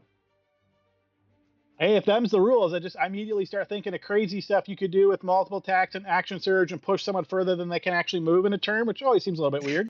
I don't want him to close the door on me in this place. I'm looking at the turn order. I'll be screwed.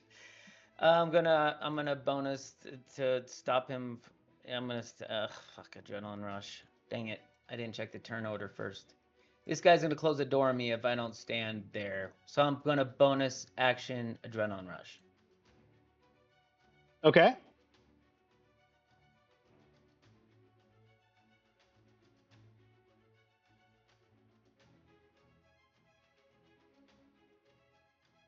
Alrighty, on her turn, she's going to move to here, and she's going to blast out at you with some magic here, Grim. Remind me of your current AC. 22. I changed it. Thank you. Here it comes. First one's going to connect, dealing 16 points of force damage. Second one will miss. Third one will connect, dealing 26 points of force damage. All right, on this guy's turn.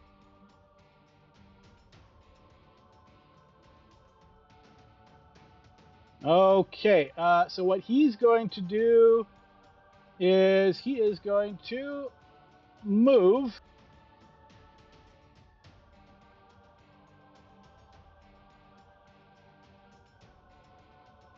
to here. Okay, Barnaby, it is your turn.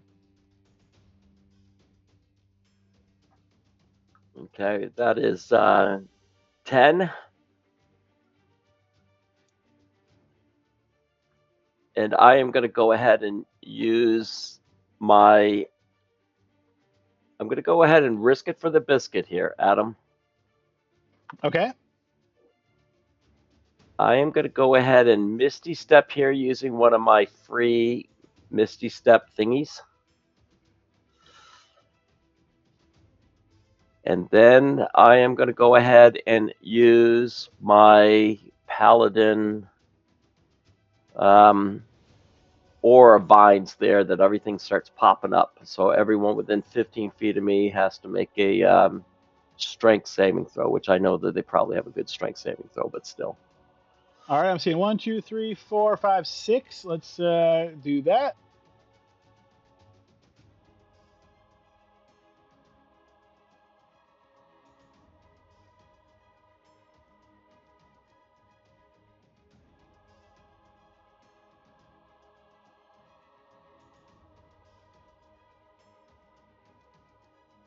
All right, it seems to work on all of them.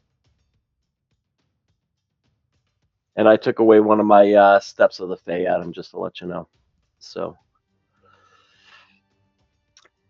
All right, and so then with that there, so that was, I took 10 feet already. I'm going to go ahead and,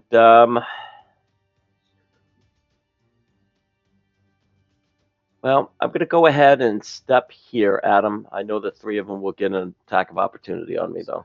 All right, I forgot to do this again. I'm trying to do this in order. So when you Misty Stepped, you entered his aura. So right away, I need a Wisdom save. Can I see where the aura is coming from? Can I see the center of the aura? Yes, it seems to be coming from this guy right here. Okay, so let me go ahead, and that may cause me to go ahead and retcon what I do then in regards to my movement. But I'll go ahead and make that. You said a wisdom saving throw? Yes. And I have the +5, plus I have advantage on this. Okay. All right, so you'll succeed. You'll take half of this damage. So that's 29. You take half, which is 14. You've got resistance, so 7 necrotic. And then remember, any movement in here is difficult terrain. Right, so I would have come into here. And where can I see his aura at? You're asking what the limit of the aura is? Yeah, if you said if there's a spirit aura, I should be able to see it. So I'm just kind of curious on what because I don't see it on the screen. There you go. I just made it visible to you. Okay.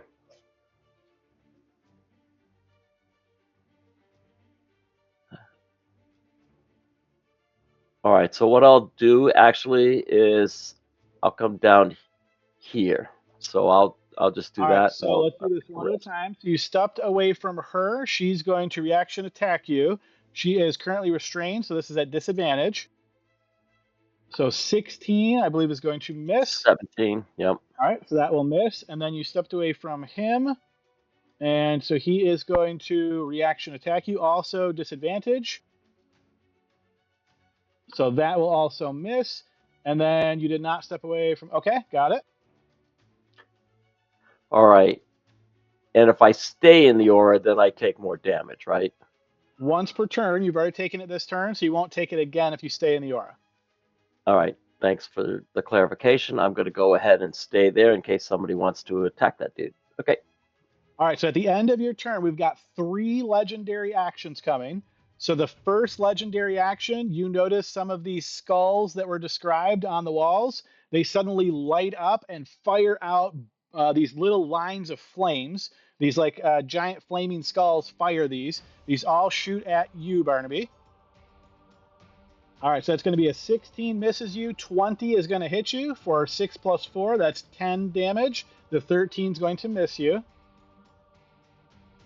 Okay, I'll take 10. You'll take 10, yep. And then her legendary action, she is going to blast out more arcane energy. This is at disadvantage. Whoop, let me click the right thing. So 21, even disadvantage, that's still going to hit. So that's going to be 23 points of force damage. And then the last legendary action. Don't worry, guys. I'm taking all the legendary actions for you. You're welcome. Thanks. Remember my name. All right, so the guy that you stepped away from, he looks towards you with this very imperious look. I'm going to need a charisma saving throw. I also have advantage on those. Okay, so you feel as though he's getting into your mind, but you manage to fight that off, and we move to Artem's turn. Okay. Feeling rejuvenated. Artem is going to rush up. 10,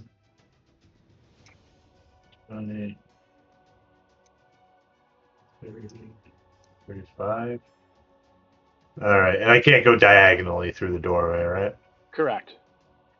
Okay. So from here, I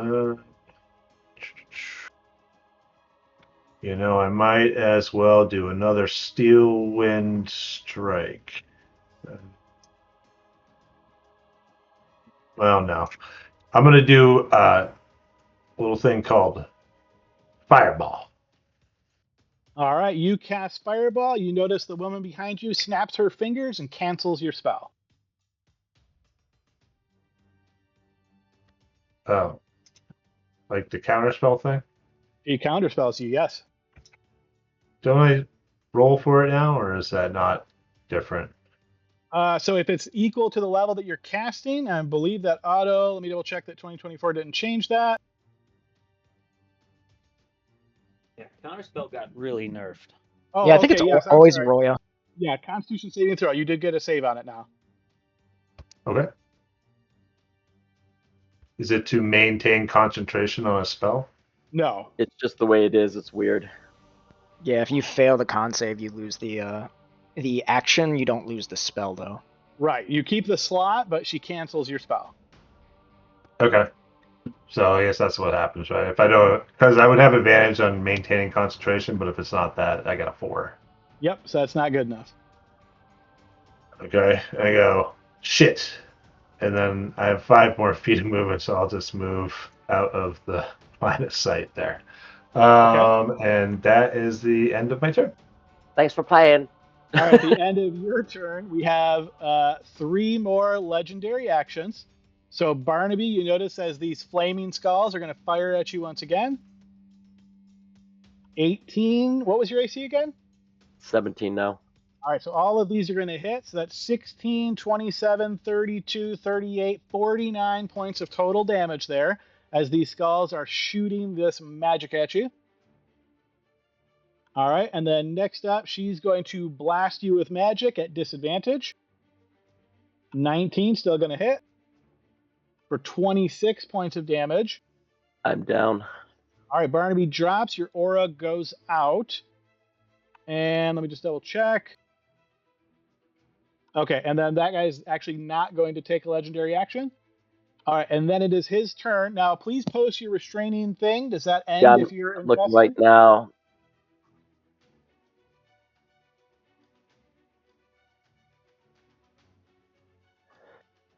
I'll post again because I was just trying to look it up as well.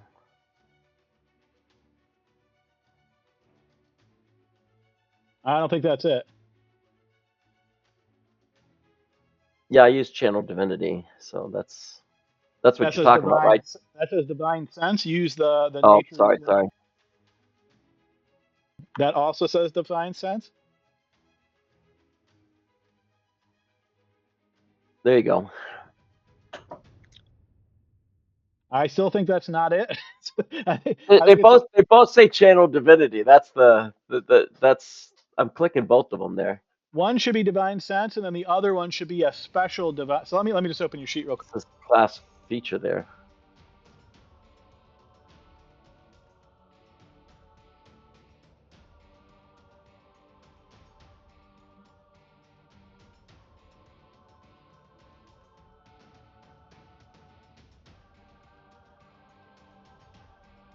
So it's nature's wrath is what you were using, right?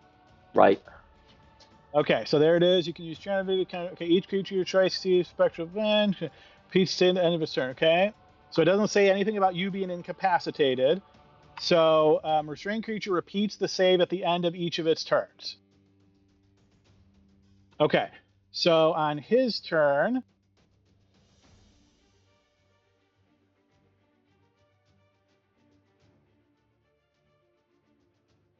Yeah, and I just looked at the Channel Divinity on the D&D website. It doesn't say anything about it. yep, no, I think you're good. So those still exist. So Grim, you notice the guy that's currently circled, it's his turn. He's going to turn towards you and he flashes his rapier in this very bravado kind of style. And I'm going to need you to give me a wisdom saving throw. All right, you managed to succeed on the save and you're not afraid of his effect. All right, as his turn ends, he gets a new save. And what is your DC on this, Barnaby? 17. All right, so he fails. He's going to burn a legendary resistance to succeed. All right, next up is this guy.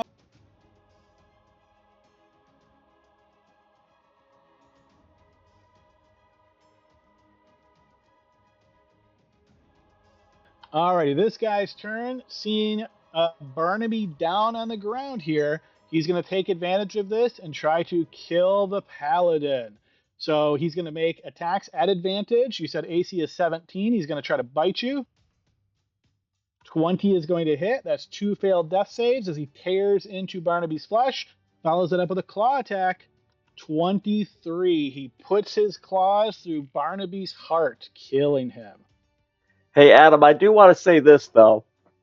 The last 3, this is the first time I've died in 3 of your last campaigns. That is true. You're always Kurtu and my dwarven guy, what is this? welcome to the other side of the screen here. Yeah, Before people exactly. On the last session. Boo. Yeah, absolutely. All right, Lod, it is your turn. All right, I am going to cast Greater Invisibility on myself. Okay. So that would also end up dropping the Wall of Force in the back because this is concentration. And then I will move 5, 10. Let's see. So I can go into this space for 15. Give me a wisdom saving throw. For 20, sure. Okay, you will fail that saving throw, taking 11 points of necrotic damage.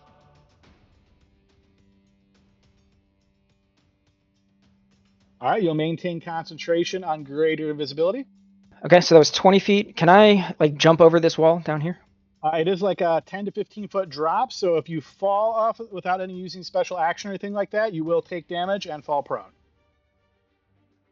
If you want to use like an action, you already used an action. So yeah, I already used an action. I still think that is probably worth it. I will do that. All right, so you push yourself over the side of the wall, hitting on the other side, taking 3 points of damage. I will say, as you enter the space and the spirit starts striking your square, the enemies seem to be aware that you're there. They cannot see you, as best you can tell, but they seem to be aware that you're there. Okay. All right. And you are prone. Yeah. Well, I don't have enough movement to get up. All right. I'm going to go ahead and throw the prone icon. Yeah, I thought you might just stand right up, but I'll go ahead and throw that on you so we don't forget. Okay. And then I will, I guess, do nothing else. I'll end my turn. All right, I'm going to make sure we've got concentration on you as well. You're concentrating on greater invisibility. All right, this guy's turn. He's going to make his way over to here. And yeah, he's actually going to go there and try to clog up the hole. Okay, we'll move to Archgale. Okay, I'm gonna move 5, 10, 15, 20, 25 to here. I'm gonna hope and pray. I'm going to, let's see, let me make a quick measurement here. Perfect. I'm going to cast Flame Strike with the epicenter being on this lady. I cannot ping. Maybe use the measuring tool or refresh. It could just be Roll20 acting weird. There you go. How about that? All right, and go ahead and post Flame Strike so I can see what the range of that is. It is a 60-foot range. Yes. Okay, so 10-foot radius. Okay, so you're hitting 3 opponents. All right. Yes, go ahead and post damage for that. I'll throw some saves.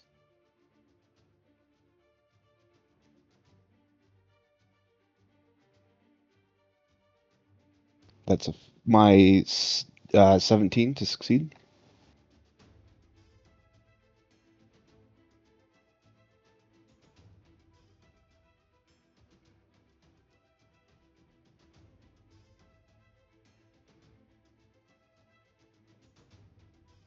All right, it seems to have affected all of them.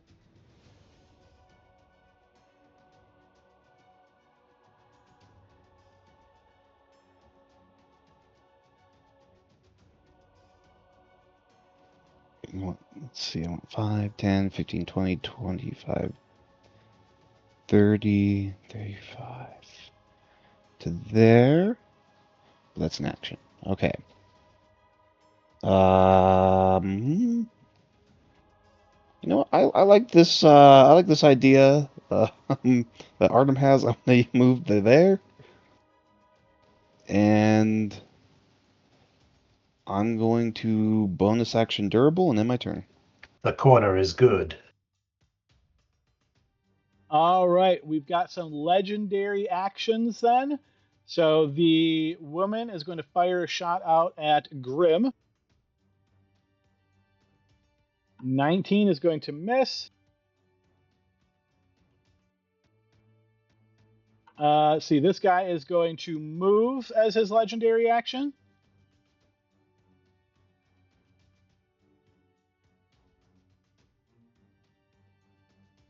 All right, and then this guy is he's going to try to affect you with this Grim. So he looks over and stares at you in the eye. I'm going to need a Constitution saving throw.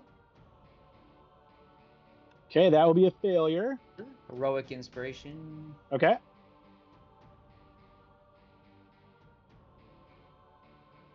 Okay, you will succeed.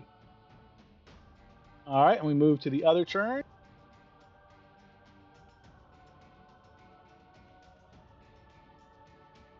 All right, those of you in the room, you notice the door on the west side of the room that you're in suddenly opens.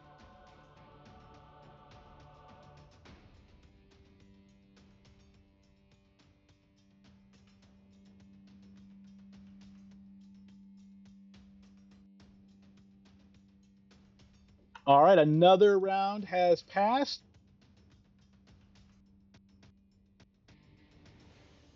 And we're at the top of the round. You hear a lot of chaos and shouting from this area, and all in Derricule, which you cannot understand. But we move to Glory's turn.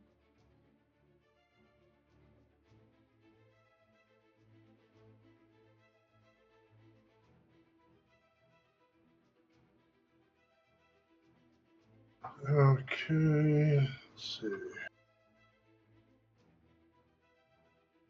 All right, as you step to there, Glory, I'm going to need a wisdom saving throw.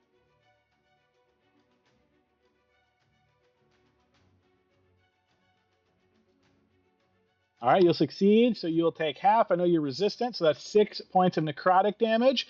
And then tell me how much movement were you, just so we can track? Where did you start, I guess is what I'll ask. I started here and I went directly down All right, so to get a 5, look. so 5, 10, and then 20, 30 to get to there.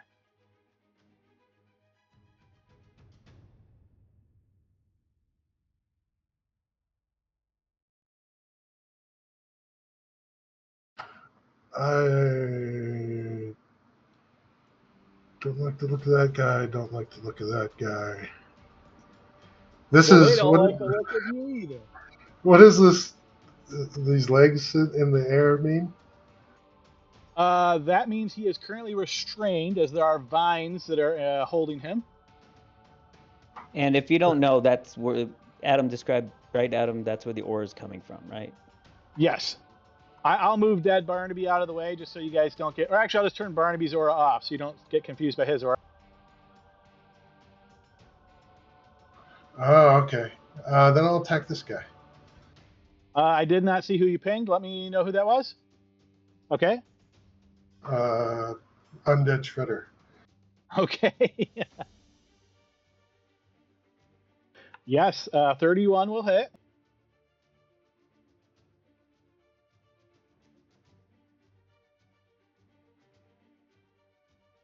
And Goldbane.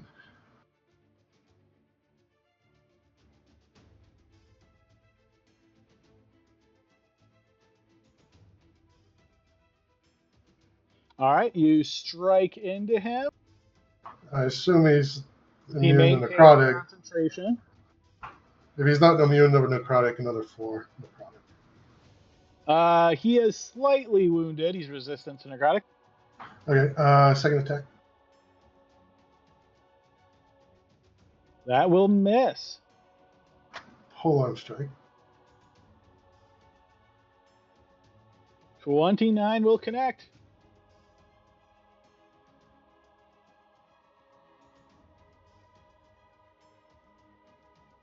And that has the Goldbane on it already. All right, you strike him again. He maintains concentration. Can we put the health bar on him, please? No, you cannot tell how badly hurt he is. Okay. Holy crap! Can you hear me now? Yes, we hear you, Caliban. Great. I'm on my phone. That was epically bad. I'm really sorry, everybody. No worries. Still, Totally sorry to interrupt you now, but after Glory's turn there, we've got some legendary actions coming in. So, Grim, you are attacked by the Imperious guy to your north. He stabs forth with his rapier, gaining flanking. So it's going to be a 31 to hit you. And you'll take 17 points of damage from this vicious rapier. Then we have a blast of magic being sent at Glory. That is going to miss Glory. And then finally, Glory, go ahead and give me a Constitution saving throw.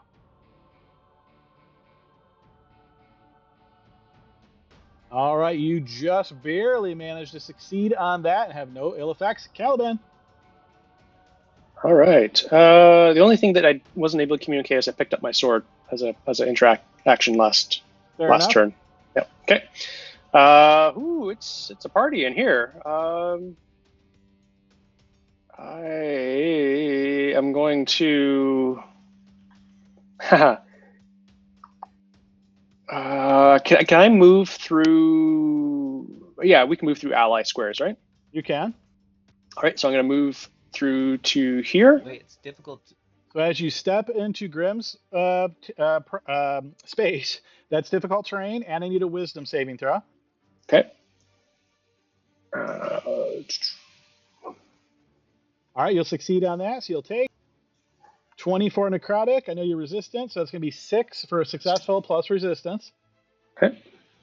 And every space you move forward is 10 feet, so difficult terrain.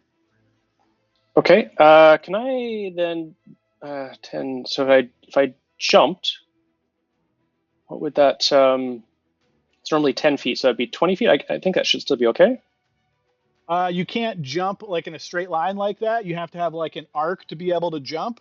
So I would say if you're trying to jump over everybody's heads, you would have to jump at least 10 feet past them. Okay. So I don't know. Is that like there? Yep, you could jump to there. Okay. I'll do one more move to here, and I'm going to attack the sorceress. Okay.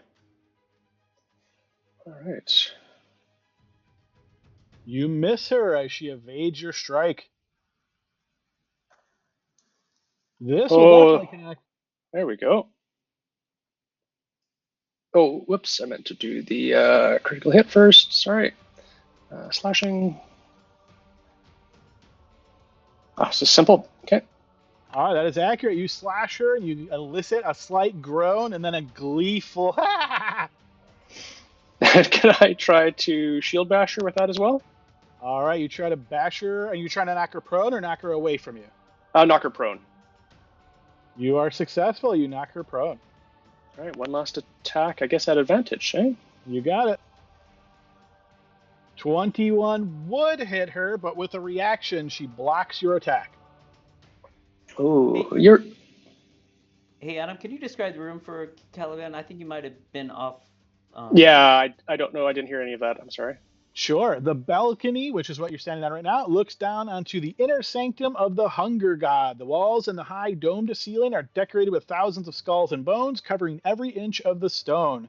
Huge, hollowed-out skulls that once belonged to giants hang on the southwestern wall and burn with green flame, illuminating the room with a sickly glow. You see this group of Derrickil that you're currently facing, which includes an outlandishly dressed priest and an imperious-looking noble. And you notice this giant statue of Vardasane near the back of the room. There seems to be a iron chain down here that is connected to this deal, and the iron chain is going into what looks like a pit. Oh, that's important. Okay.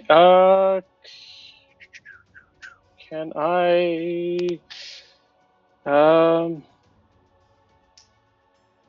What would my movement have been at? So I'm 10. Not sure what I have left here. You I did recall 5. where you started? Yeah, it was just 1, so I was 5. I was basically 10 to get to Grim. And so then you jumped Yeah. to there, and that costs So that'd be 20. 10. You're at 20, yeah. And then I moved 5 more, so that'd be 25. Is this still Yep. difficult terrain though? It is difficult terrain, yes. Okay, so that would have put me at 30 to there. Yeah, and I guess I can't do anything else this turn. Sorry, I will end my turn.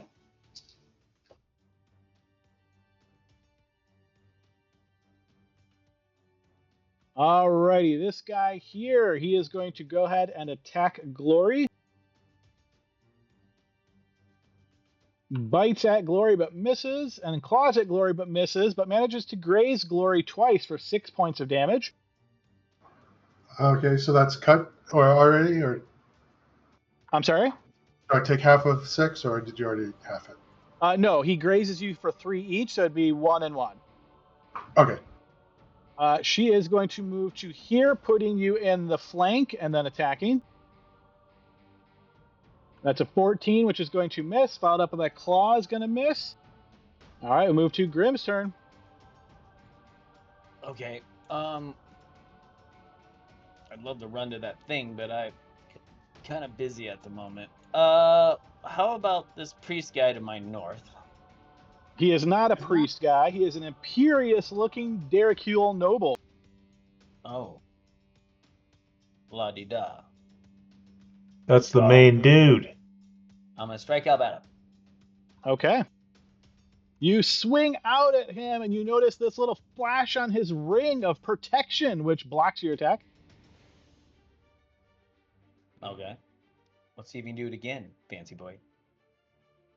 Oh, that'll certainly hit.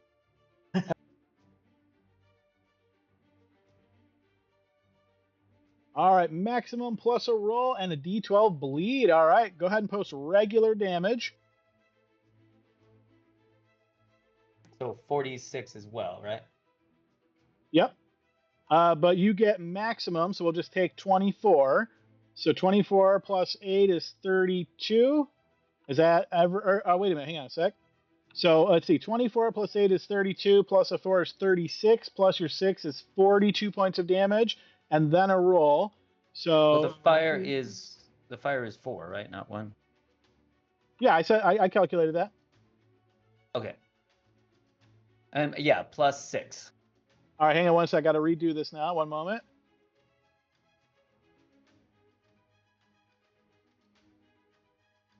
Okay, so I got 42 points of damage on that strike. Okay. Okay, so and then see that was maximum, and then we do what you actually rolled. So then we're adding 8 more, and then see maximum. Then roll your damage dice. Okay, so then roll. Okay, I got it. Okay, so I yeah, that is slightly off. So let me calculate that.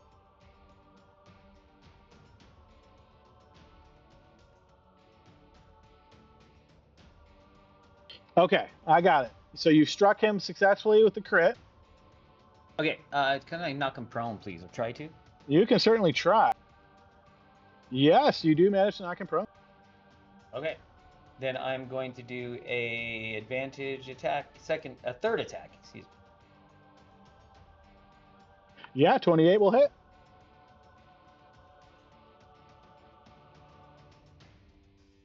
Plus the fire, and then plus 2d6.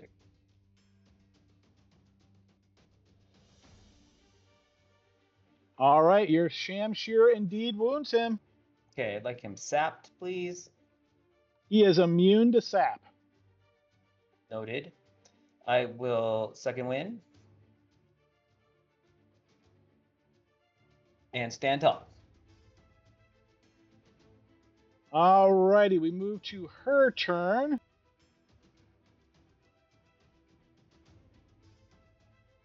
And she is going to cast a spell. All right, and as she casts this spell, this big, heavy cloud of vapors is going to fill an area. Let me grab a quick image for this.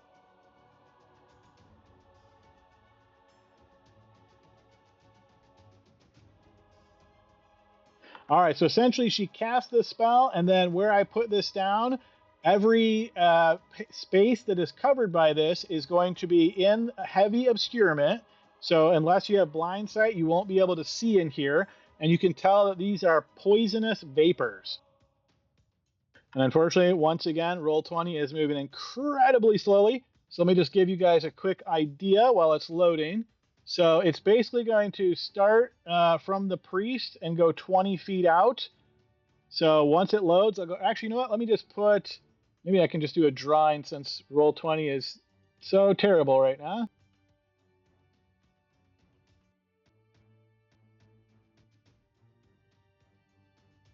So it's going to be like that. So let me see, let me try that and let me do linger.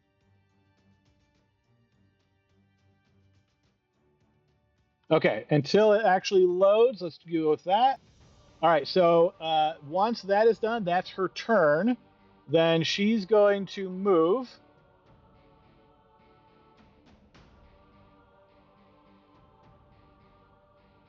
So you knocked her prone, so she's going to stand up from prone, and then she's going to move to there. All right, then we move to this guy's turn.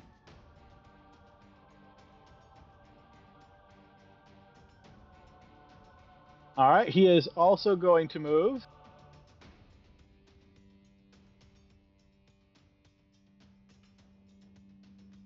He'll move to there. Unfortunately, Barnaby is slain. We move to Artem's turn. So Artem, at the start of your turn, while you're in this space, I need a Constitution saving throw. Okay. To get a spell or magical effect. It is, yep. Oh my goodness, it's loading so incredibly slowly. Apologies, guys. That is going to be a failure, so you're going to take some damage. I'm trying to restart really quick. All right. As I fail. Mythal touched is gonna go off. I'm gonna try it.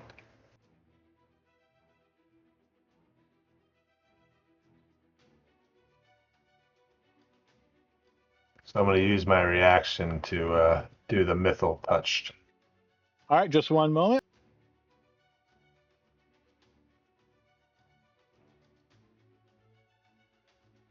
All right, so with that spell, you're going to take.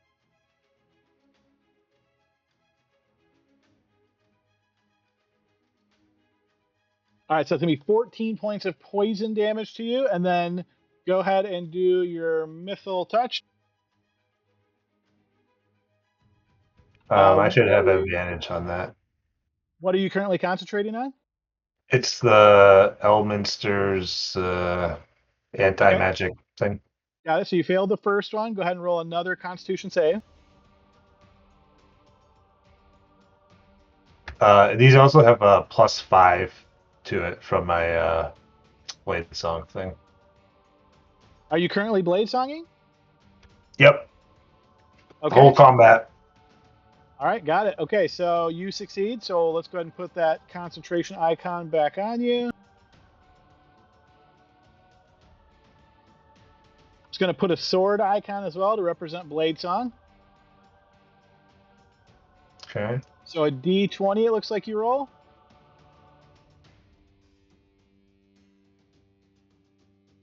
$11. Okay, you and the triggering spellcaster each make a Constitution saving throw.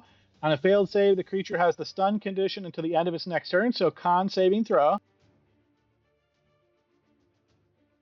I'm going to use lucky on this. Give myself advantage.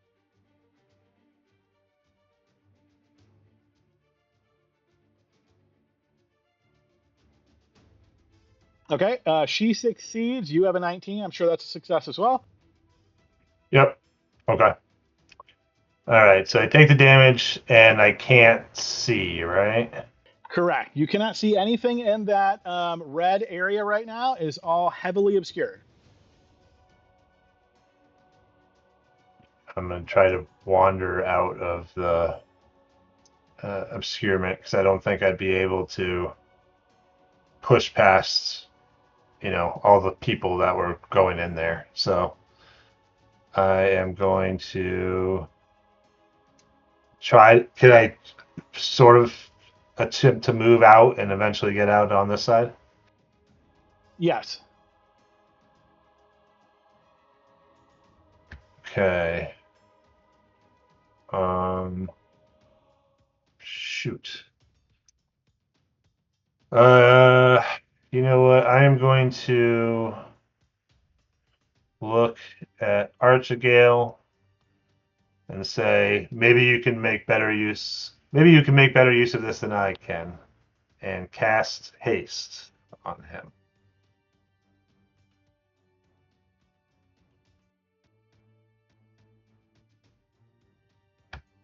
And I don't really have a good bonus action, so that unfortunately is the end of my turn there.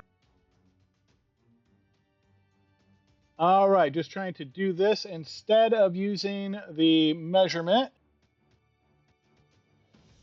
Okay, so that's going to be as close as I can get to it for accuracy's sake. Let me do a quick, hopefully this will get rid of it. There we go. All right, so that area, again, is all affected. All right, move to this guy's turn. All right, on his turn, he is going to stab out at you here, Grim. He does not have blind sight, so it's attacked at disadvantage. And let's see, he actually makes 3 attacks. So first he's going to try to bite you. The 14 will miss, and then a couple of rapier attacks. You'll be missed by those attacks. Yes, okay, so that's that.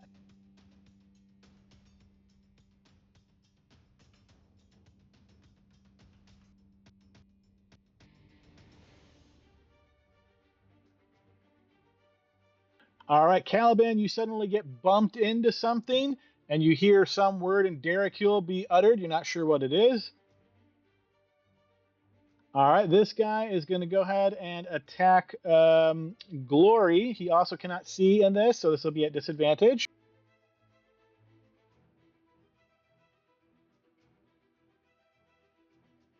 So they can't see us either from the outside, right? As best you can tell.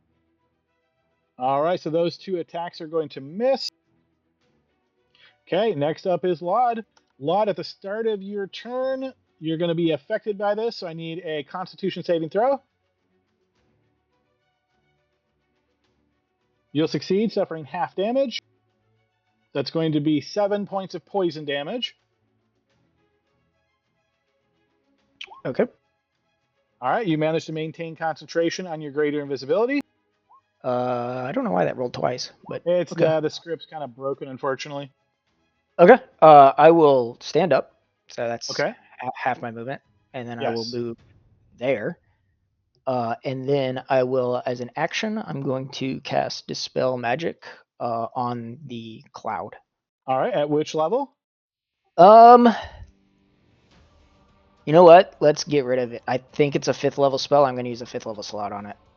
All right, you cast it, and indeed the cloud is dissipated. Okay. And then, so that was 20 feet of movement. Can I go here as You a can. move? All right, so 25. And there. As you step to there, I need a wisdom saving throw. Oops. Okay, that will be a failure, so you'll take 25 points of necrotic damage. Okay.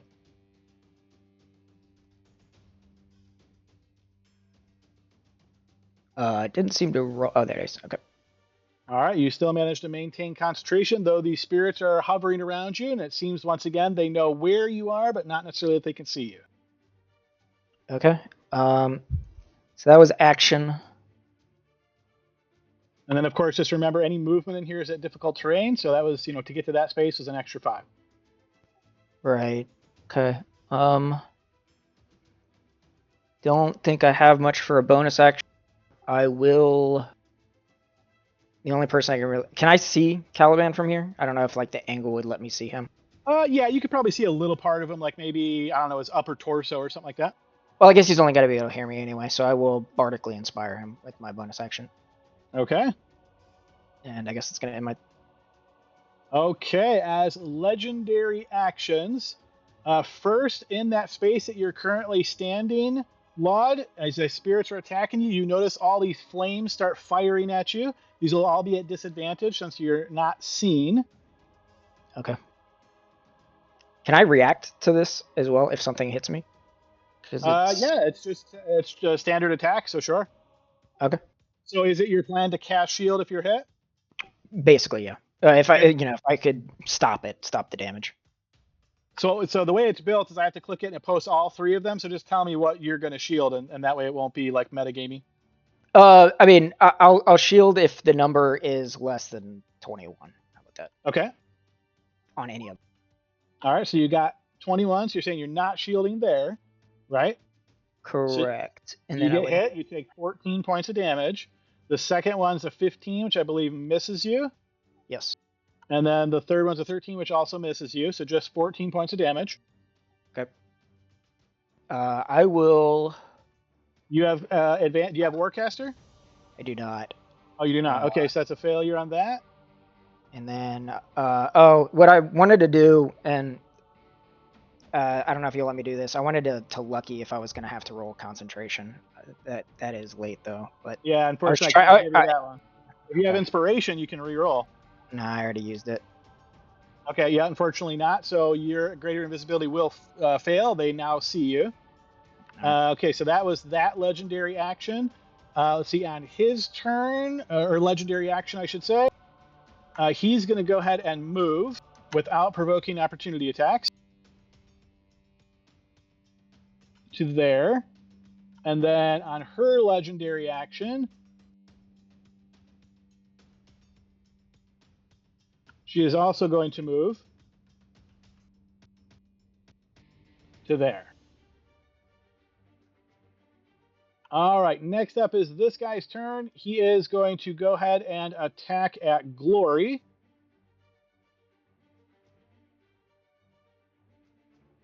Tries to bite, which is going to miss. Follows up with a claw attack, misses. We move to Archgale. Archgale, as your turn starts, you feel this presence. You feel it's distant, it's there, but you feel it. You feel the spirit of the holy robes of Sister Adeline. At this exact moment is when they reach the apex of their power.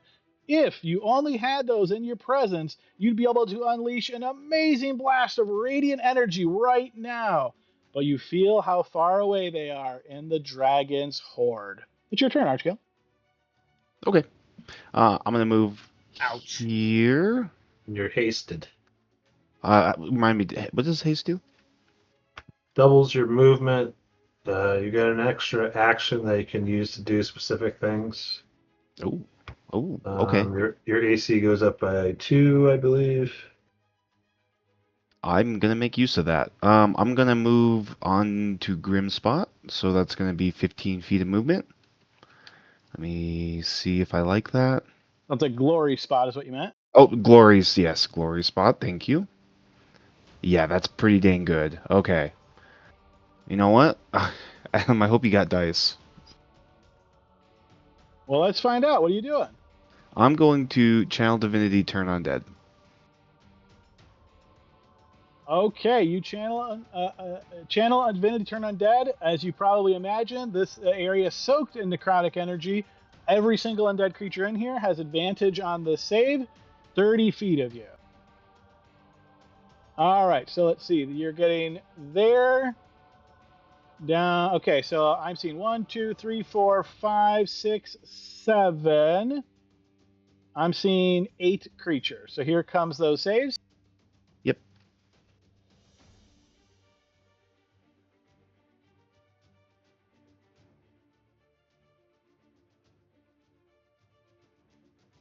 Whoa, I think I rolled one too many of theirs. 1, 2, 3, 4. Oh, and then okay, so she is turned.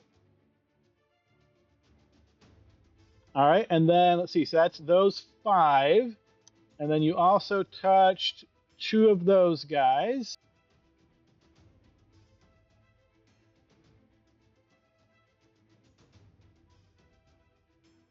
All right, so 1 of those is affected.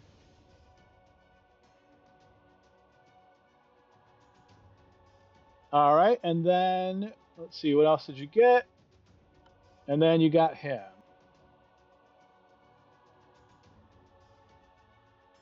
He would be affected, but he chooses to use a legendary resistance to make it not hurt him. Cool. For those that are, let's do Seer Undead. Yep, you got 2 of them.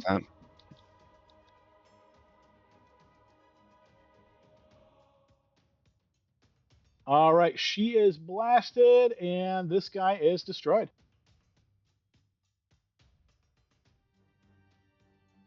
We got one, boys.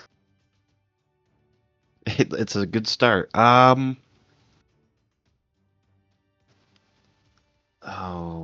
I'm going to then. I need help. Yeah. You know what? So I can do. Can I? This okay. No, I have a really weird. Can't cast a spell. I can't do that again. Oh, I have to do the attack action. I see. It's those extra actions there. So, Gotcha. Okay. And my movement is doubled, so that gets me 80.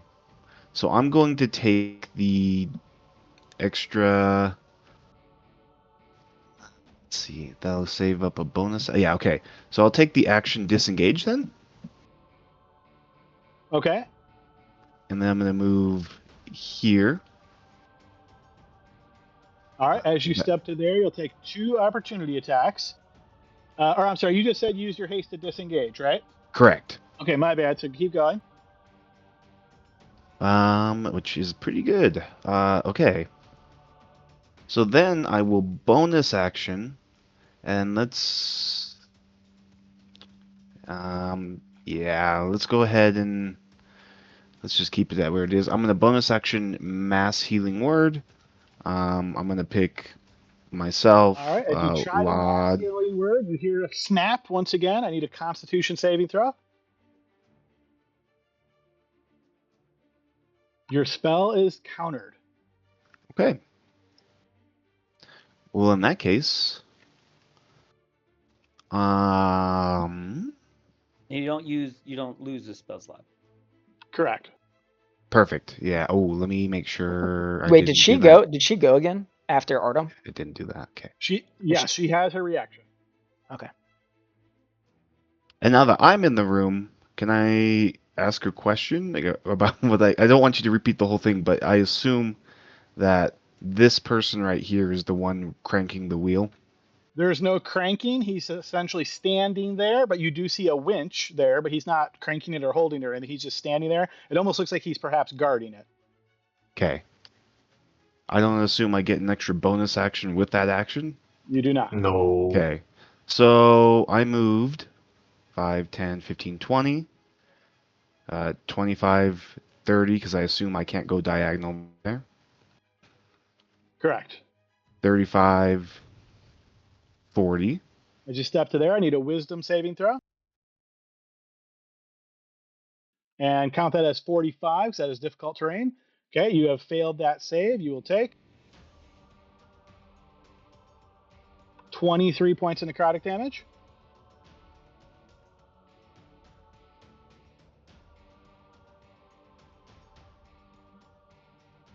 Okay, 45.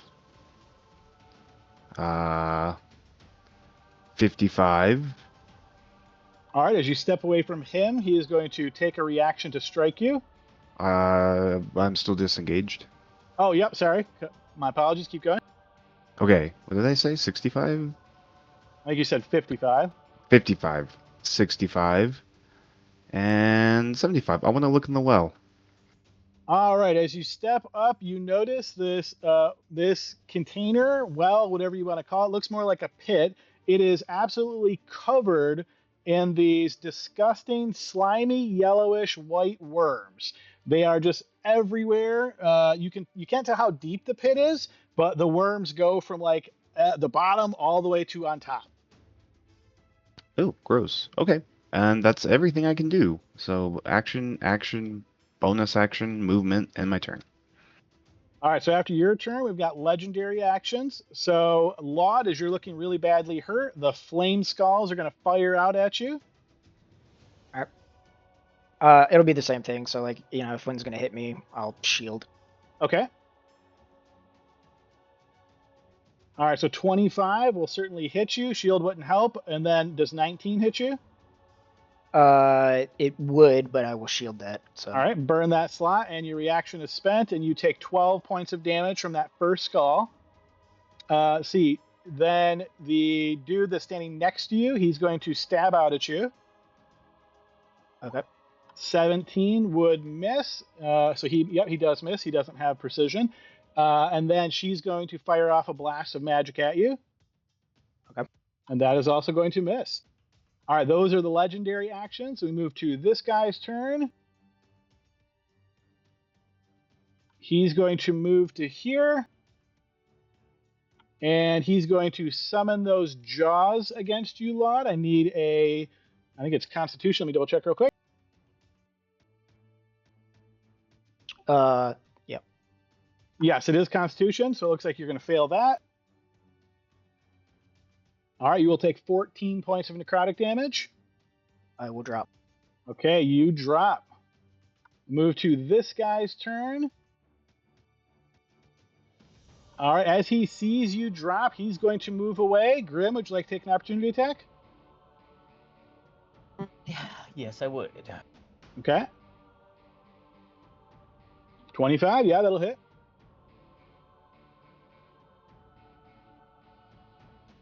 All right, you slash him successfully. Then he'll move to here. I will as well. Your reach is 10 feet. He hasn't left your reach. He is here. He will then move to here. You can try to attack him now, Glory. He's going to get +5 AC for cover, though. Yes, that is going to miss. As you swing out, you hit the banister. He is then going to step to here. That'll get him right next to Laud as he tries to kill Laud. So attacks at advantage. 13 is going to miss. 24 will hit, and that's going to be 2 failed death saves on Laud. All right, move over to this guy here. He's going to get to there. All right, this guy's going to get to there. All right, top of the round. Another round has passed, doing round things. All right, guys, we are way more than halfway of our session. Let's just take a 10-minute break here. I want to give everybody a chance to get up, grab drinks, all that fun stuff, but let's just do 10 minutes to try to wrap everything up. So see everybody back in 10. All right, sounds good. Test. Can you guys... All right, we're back on the other side of our finale of the campaign. We're still in battle here as we're at this guy's turn. Let's see. He is going to move to here, and he is going to attack Caliban. So first he's going to try to bite Caliban, which is going to miss, and then he's going to swing out with his mace, which is also going to miss. All right, this guy's turn. He is going to point his finger at you, Archgale, as these ghostly jaws try to snap on you. I need a con save.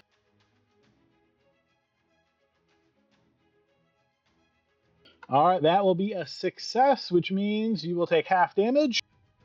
That is going to be 8 points of necrotic damage as those jaws snap on you as we move to Glory's turn. All right, as a bonus action, Zealous Presence. Okay. That should get every one of us. And then I'm going to move here. All right, that guy is going to try to grapple you. So you have to make a strength or... No, I think it's just strength. Yeah, you make a strength saving throw.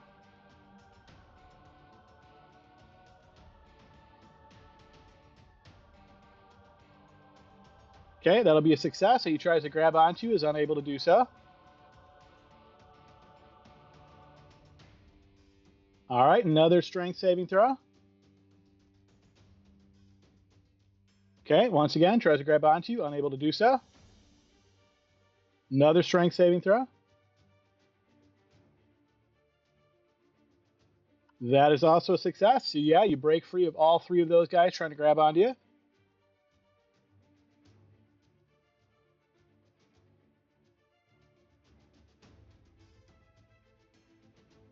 $35.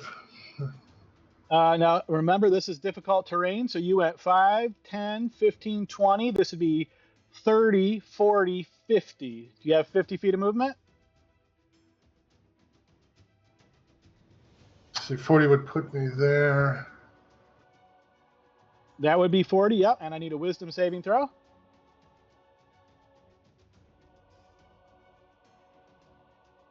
Okay, you'll succeed, taking half damage. So that's 10 necrotic. I believe you're also resistant, so 5 necrotic to Glory.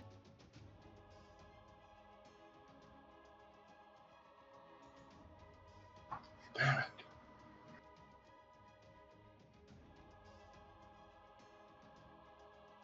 All right, action. I'm going to attack this guy. Okay. All right, you're attacking at advantage, so that will hit.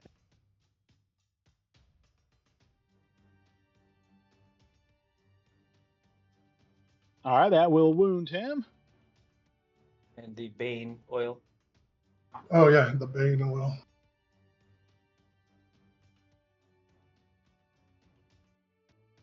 Another 6, and then the second attack was a 25. That will also hit.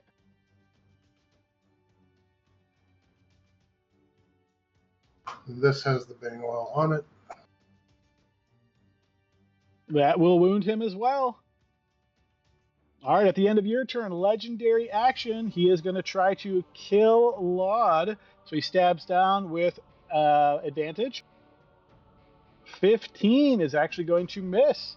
Right, Laud? I think your AC is... Or no, what is your AC right now? 21 right now because shield should still be going on. All right, so that is going to miss. Next legendary action. Okay, so you're going to notice as this legendary action is going to cause those skulls to shoot fire at Laud. So the second one is going to manage to hit you there, Laud. 22. That's another failed death save, and you guys notice as Laud is burned to death. And then the last legendary action also occurs. You see no obvious effect. Caliban.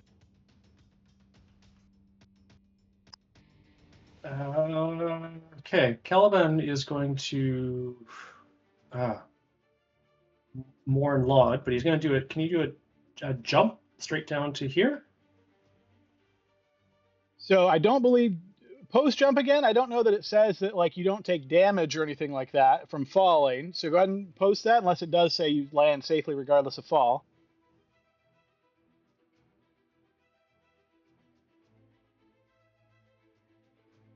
Okay, so yeah, that's not going to protect you from falling. So you can jump to there, but you're going to land, take some damage, and fall prone. Would you like to do that? Sure. All right, so it's going to be 6 points of damage. You fall prone. You spent 10 feet of movement, so you've got 20 left. Okay, I will stand up. All right, you got 5 left. And I will want to push her into the pit. All right, you try to push her. All right, so this is using one of your attacks to try to shove her. She can use athletics or acrobatics to try to resist you here. So go ahead and throw an athletics check on your side.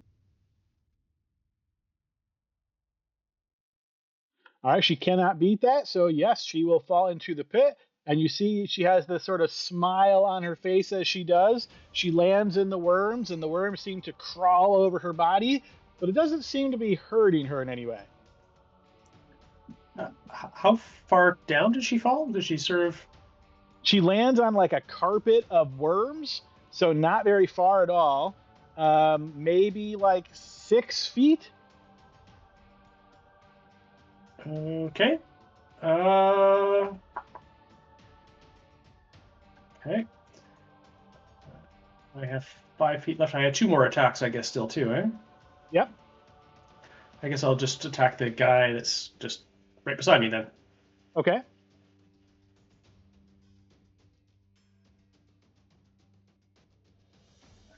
Can I still? Yeah, I should still be able to true strike him, though, right? For one. No, because you used your first attack. I think True Strike you have to use a cantrip, right? Has to be in the first. Okay. I think that's my so. second I'd have to read it again. That's okay. going to miss. It says you Okay. can replace one attack with a cantrip. Oh, just any? Okay, then yeah. Okay, so we'll take that one. That's going to miss, but yep, that sounds like it will work then. And that's going to miss as well. Rolls. Even advantage. 16. Even advantage still not going to hit. That is not going to hit. No.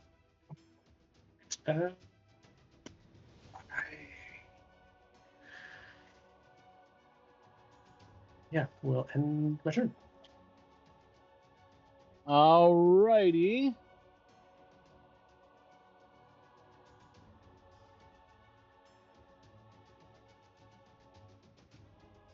All right, it is this guy's turn. He's going to go ahead and move. Then this guy's turn. He is going to move down to here. And then he's going to move to here. Getting up next to Archgale, and he's going to attack Archgale. Tries to bite Archgale, which is going to miss, and then slashes that with the claws. 23 is going to connect. I will shield. All right, go ahead and burn that reaction. You are going to take 6 points of damage as he has grazed you twice. All right, her turn. She has been turned, so she's going to move away. And we are to Grimm's turn. Okay, it's 5 feet of movement up here, right? Because I'm not in the aura. Correct. 5, 10, 15, 20, 25. So there? That check? Okay. That checks, yeah. Okay, I am going to... Now, I see the crank on the spool. And You map. do. The winch, yep. The winch. And now when I enter the aura, it'll be 10 feet per square. So 10. Correct. 20, 50, 60.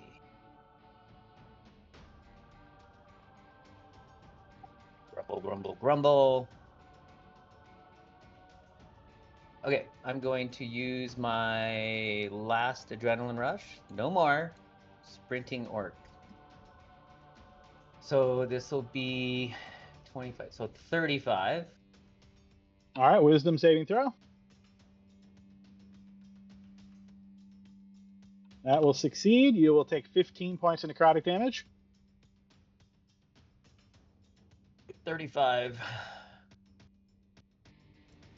45.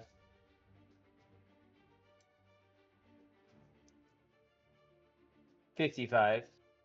All right, you'll take an opportunity attack from the guy at the north. He is going to try to grapple you, so I need a strength saving throw. You managed to break free of his grapple easily. Okay. So I'm 55 there, so I can't move 5 feet. Correct. Unless I action dash. And incur more opportunity attacks.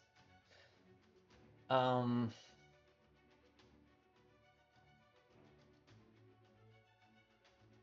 I better not.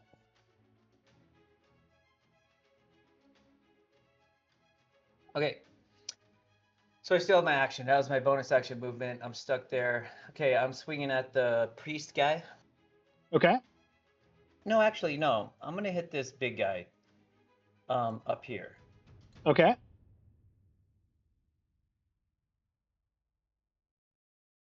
You swing out, and his ring flashes, and you miss. 30. Oh, right. I forgot of the zealous thing. Yeah, 30 will hit. Thank you. Then I'm going to do my savage attacker.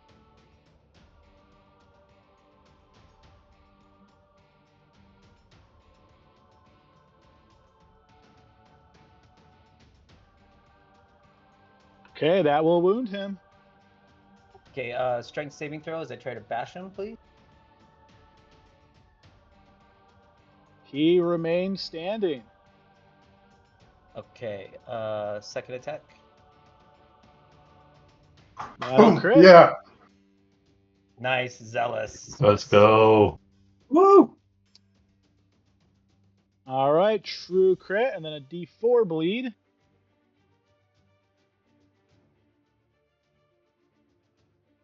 All right, so 31. That will wound him. Shield bash again, please. No, You can only do that once per turn. Yeah. I'm trying to cheat, Adam. Third Go attack. for it, brother. Oof. There you go. Another crit. Oh my god. All right, and then another. Okay, so go ahead and post a true crit.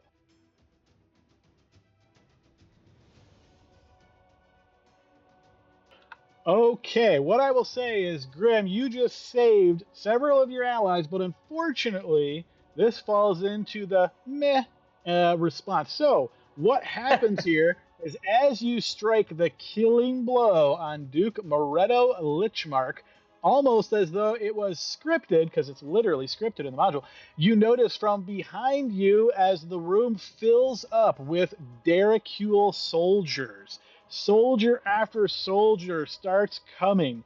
You hear this sort of horn kind of sound as they all flood in, and it seems as though this activity has stopped all combat around. Even you guys, if you're trying to fight, you're just overwhelmed by the shock of what is going on here as all 36 of these ghouls in purple crested helmets march into the temple, and then standing in the doorway is who must be the dread and eternal emperor of all ghouls, Nicophorus the Pale. As he enters, you notice the ghouls that are here immediately drop to their knees, recognizing the royalty of the ghoul emperor here.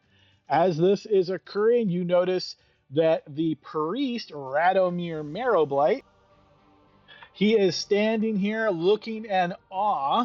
And then, as you guys are all looking, wondering what is going on here, there's like this quiet period of time as seconds are ticking off the clock. And suddenly, from within the pit, there's a loud scream, "Ah!" And then you notice the mage standing on what is apparently now the cage instead of this bed of worms. She's actually standing on the cage. She turns and looks towards Radomir Marrowblight with this big smile on her face.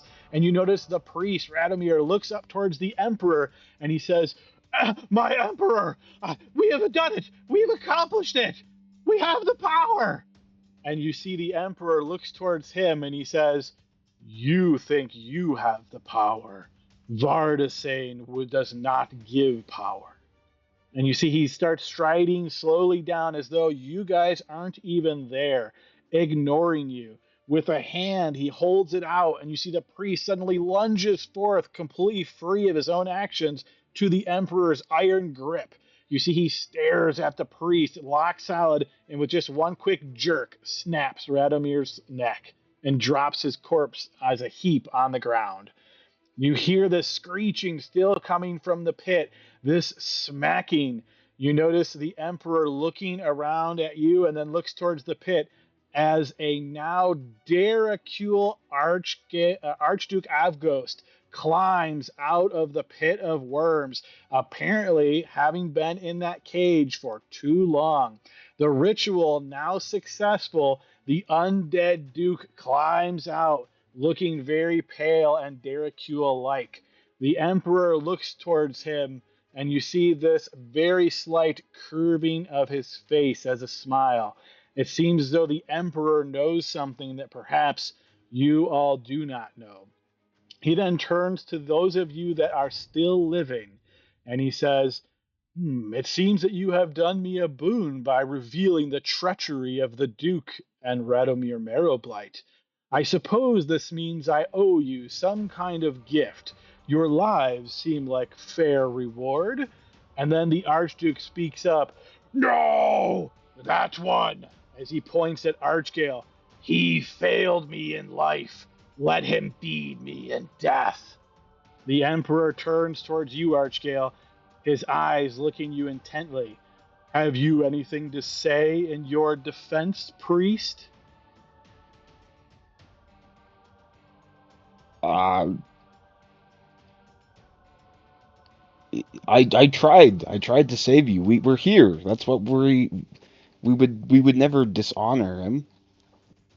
As you speak to the Archduke instead of the Emperor, give me a persuasion check at disadvantage. Oh no.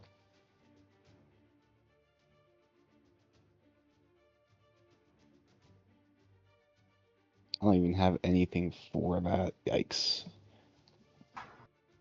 Nope, I don't even have that. Alright, cool. So, disadvantage straight up.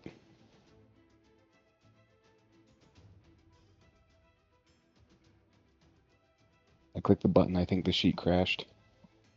It's probably really slow because, roll 20, Yep, there we go.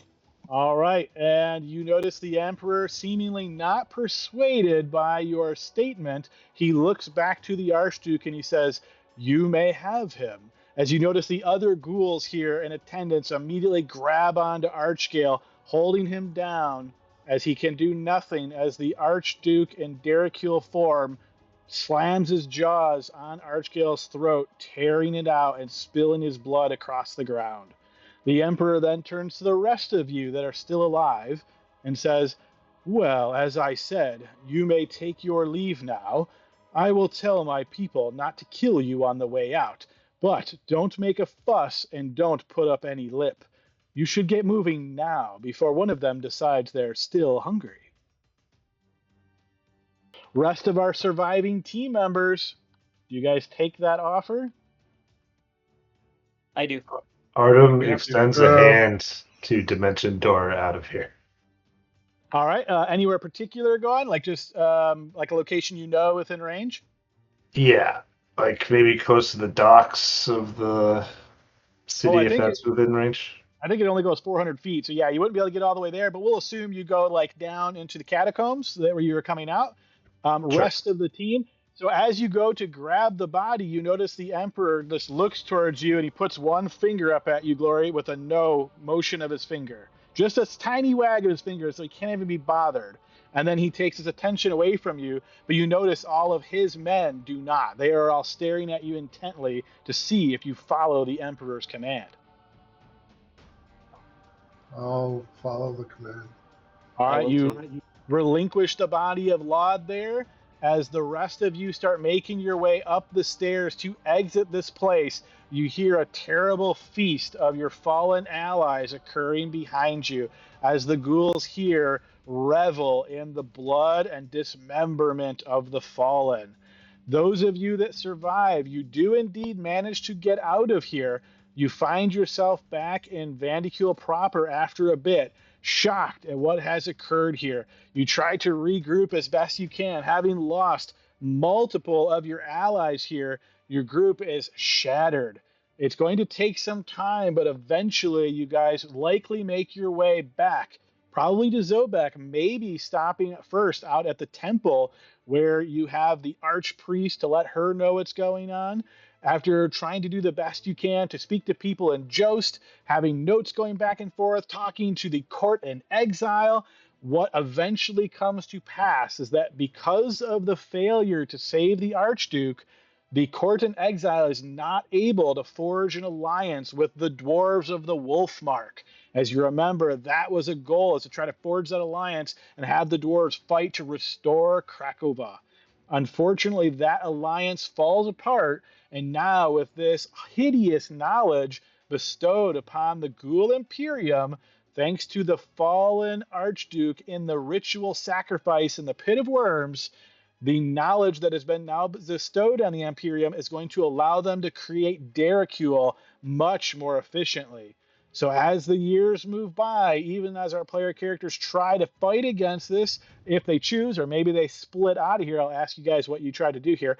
But essentially what you're noticing is more and more ghoul soldiers emerging from the underground, as it seems the Emperor now is bolstered with more soldiers to take the fight to the surface. So those of you that have survived, let's start left to right. Caliban, what do you imagine Caliban's going to try to do with this hideous, horrendous ending? I think this ending has broken Caliban. You know, he was sort of a bit happy-go-lucky and sort of trying to be helpful, and this has just pushed him into the dark realm. I think actually he would, but he's still a bit of a horn dog. He would seek out Electra. Is that right?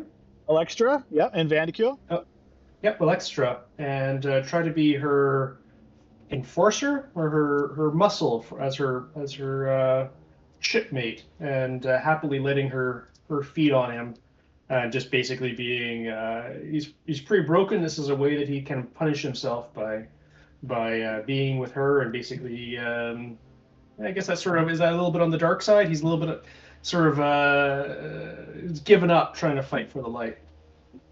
Okay, very well done. Very interesting take. I imagine Electra will accept this offer as you become probably her first mate and enforcer aboard her vessel. As you mentioned, you spend most of your life down here in the underground then, down in the lands of the Ghoul Imperium.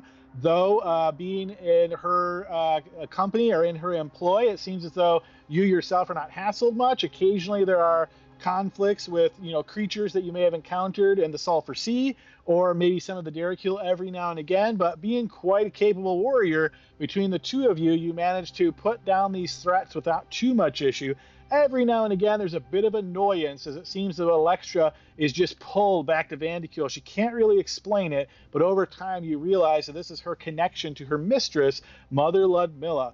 But perhaps over time, maybe Mother Ludmilla eventually allows Electra to become a full-fledged vampire, and after several years of service, she would offer that you become her spawn if you choose. Again, I think Caliban's pretty broken, and would probably do that just again as a further punishment, and so he never forgets those that fell. All right, so we have Caliban turning into a vampire spawn, eternally in service to Electra. All right, that is Caliban's ending. Next up, we've got Artem. Artem, what do we think Artem does after this horrendous ending? I think Artem really wants to put all of this behind him. He's been traveling around as a merchant for a while, and going to more and more dangerous places. And this was sort of like the straw that broke the camel's back as he got captured and had to deal with all this stuff. So I think once he gets back to the surface, he's going to try to return back to the Elven lands. Um, there's a place, the Arbaness, and sort of like the Elven place that's sort of segregated from other spots. So I think Artem will go there to try to live a more sedate life, even while he knows the ghouls are sort of populating more. All right, so yeah, essentially escaping the fight, leaving the fighting to other people. So he'll have this time to himself, maybe with some of his elven allies. They ask him questions. Maybe he ends up being that embittered guy that doesn't really want to talk about it because he knows that he was involved in this potential failure. Or maybe he just feels lucky to have survived at all this overpowering force by the Ghoul Imperium, but he has many years to think on these events and what he might do in the future, and I'm sure his mind keeps getting called back to the events of those days and wondering if something different could have been done. All right, we move to Grim. What do we see Grim doing? Okay. Grimm's oddly relationship with Archie is a friendship there with Rava, and knowing that maybe killing that guy kind of triggered all of this. He's not, surprisingly to maybe you guys, because Grimm's been rather self-harm type of person. He would probably backtrack. He'd want to be vocal. I mean, he'd be vocal about what happened. So if he shared it with the Shield Maidens to that priestess there that helped us, he would, if he could, go back to the council and report. So wait, hang on, I'm going to interrupt you real quick. So you're sharing this information with Jagoda Masaryk back in the Temple of Sith?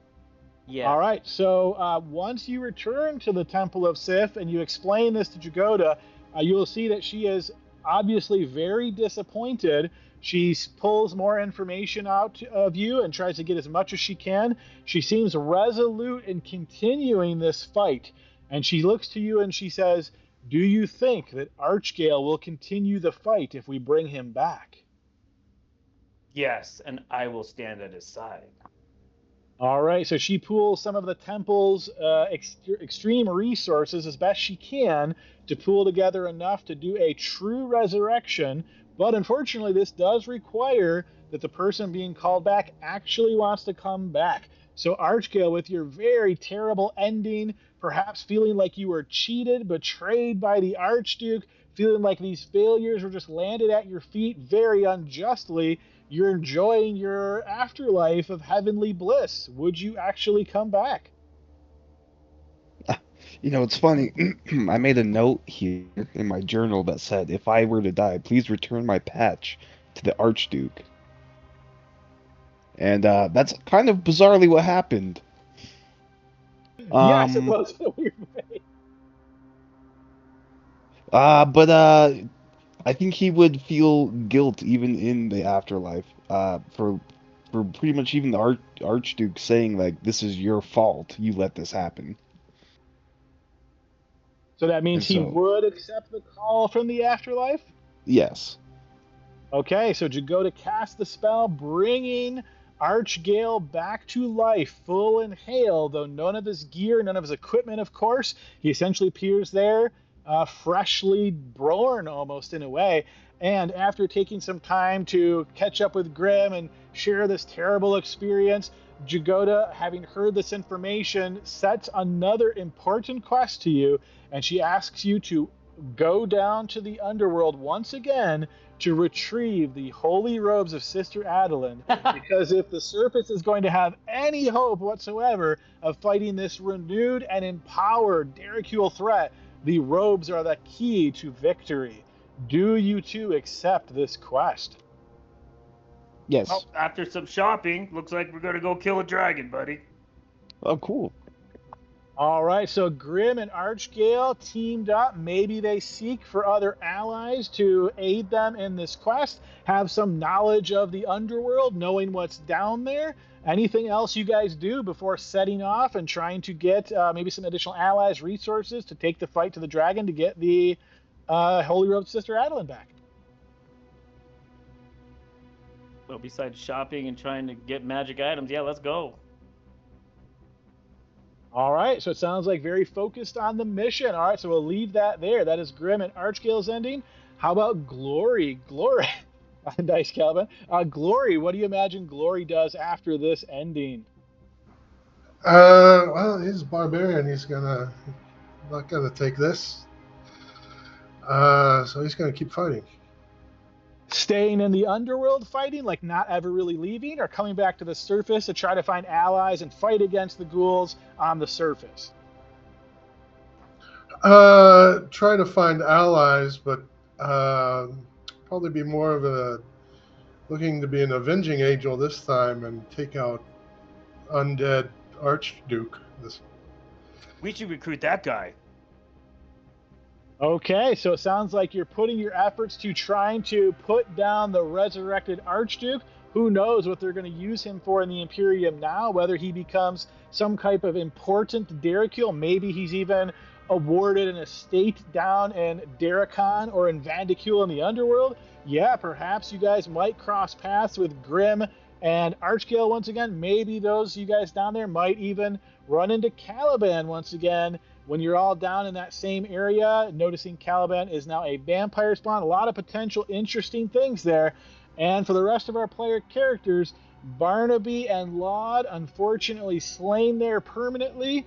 No efforts were made to bring you guys back, I'm sorry to say. So you guys got your peaceful existence in the afterlife after having failed this quest. Guys, that is the end of our campaign. I want to give a really big thanks to everybody. We had amazing players in this campaign that showed up. This is the most regular attending group I have ever seen. So big thank you to guys there. As you know, the most important thing about a good campaign is attendance. If you can't have people regularly showing up, things fall apart really quick.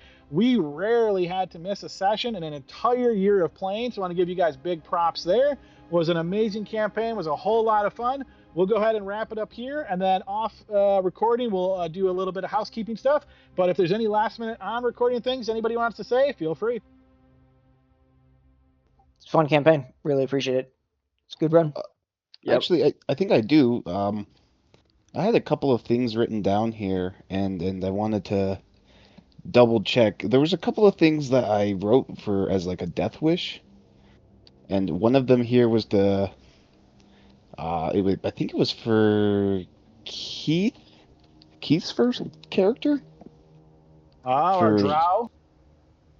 Or was it Carl's first? It was one of them. I just have it written here that Xavier, to give this person's portion of the money to Xavier and Zobek. That was Braddock, yes. And so Archgale would also like to hold that commitment. So regardless of if we get paid or not from like the Temple of Rava, that is something that Archgale would like to do. So and see if that actually does. I actually remember this. It shows how my memory gets locked in. So Xavier was Braddock's like handler way back when, and Xavier was actually a con man who was trying to funnel money that the regular Drow would get to supposedly go to the benefit the Drow cause. He kind of filled his own pockets for the most part. It was a very corrupt kind of guy. So I imagine in the meantime, he's met a very grisly end, as his probably corruption has been revealed, and he's probably been killed at some point, either by a Drow or by another person who he like kind of screwed over. So you wouldn't be able to find Xavier, but maybe you give some of that money to a related cause, perhaps. Yeah, maybe they get some help from the Drow, right? Get some soldiers. Perhaps, yeah, if they could be convinced to aid in this battle. It's going to be a really uphill battle, but yeah, perhaps. Unfortunately, there, Carl, I held on to Zach's mask the entire campaign after he died, hoping to use it like for a parade. There's still time. Yeah. Unfortunately, it's down there in the Temple of Artisane, so who knows what happened to that guy, right? All right, guys. Well, like I said, great campaign. Really enjoyed it. We'll go ahead and end the recording here. Thanks to anybody that's been following along. Hope you've enjoyed it. And we have a new campaign, same group, that'll be starting up soon. So if you're watching this one, hope you see you on the other one. Later, all.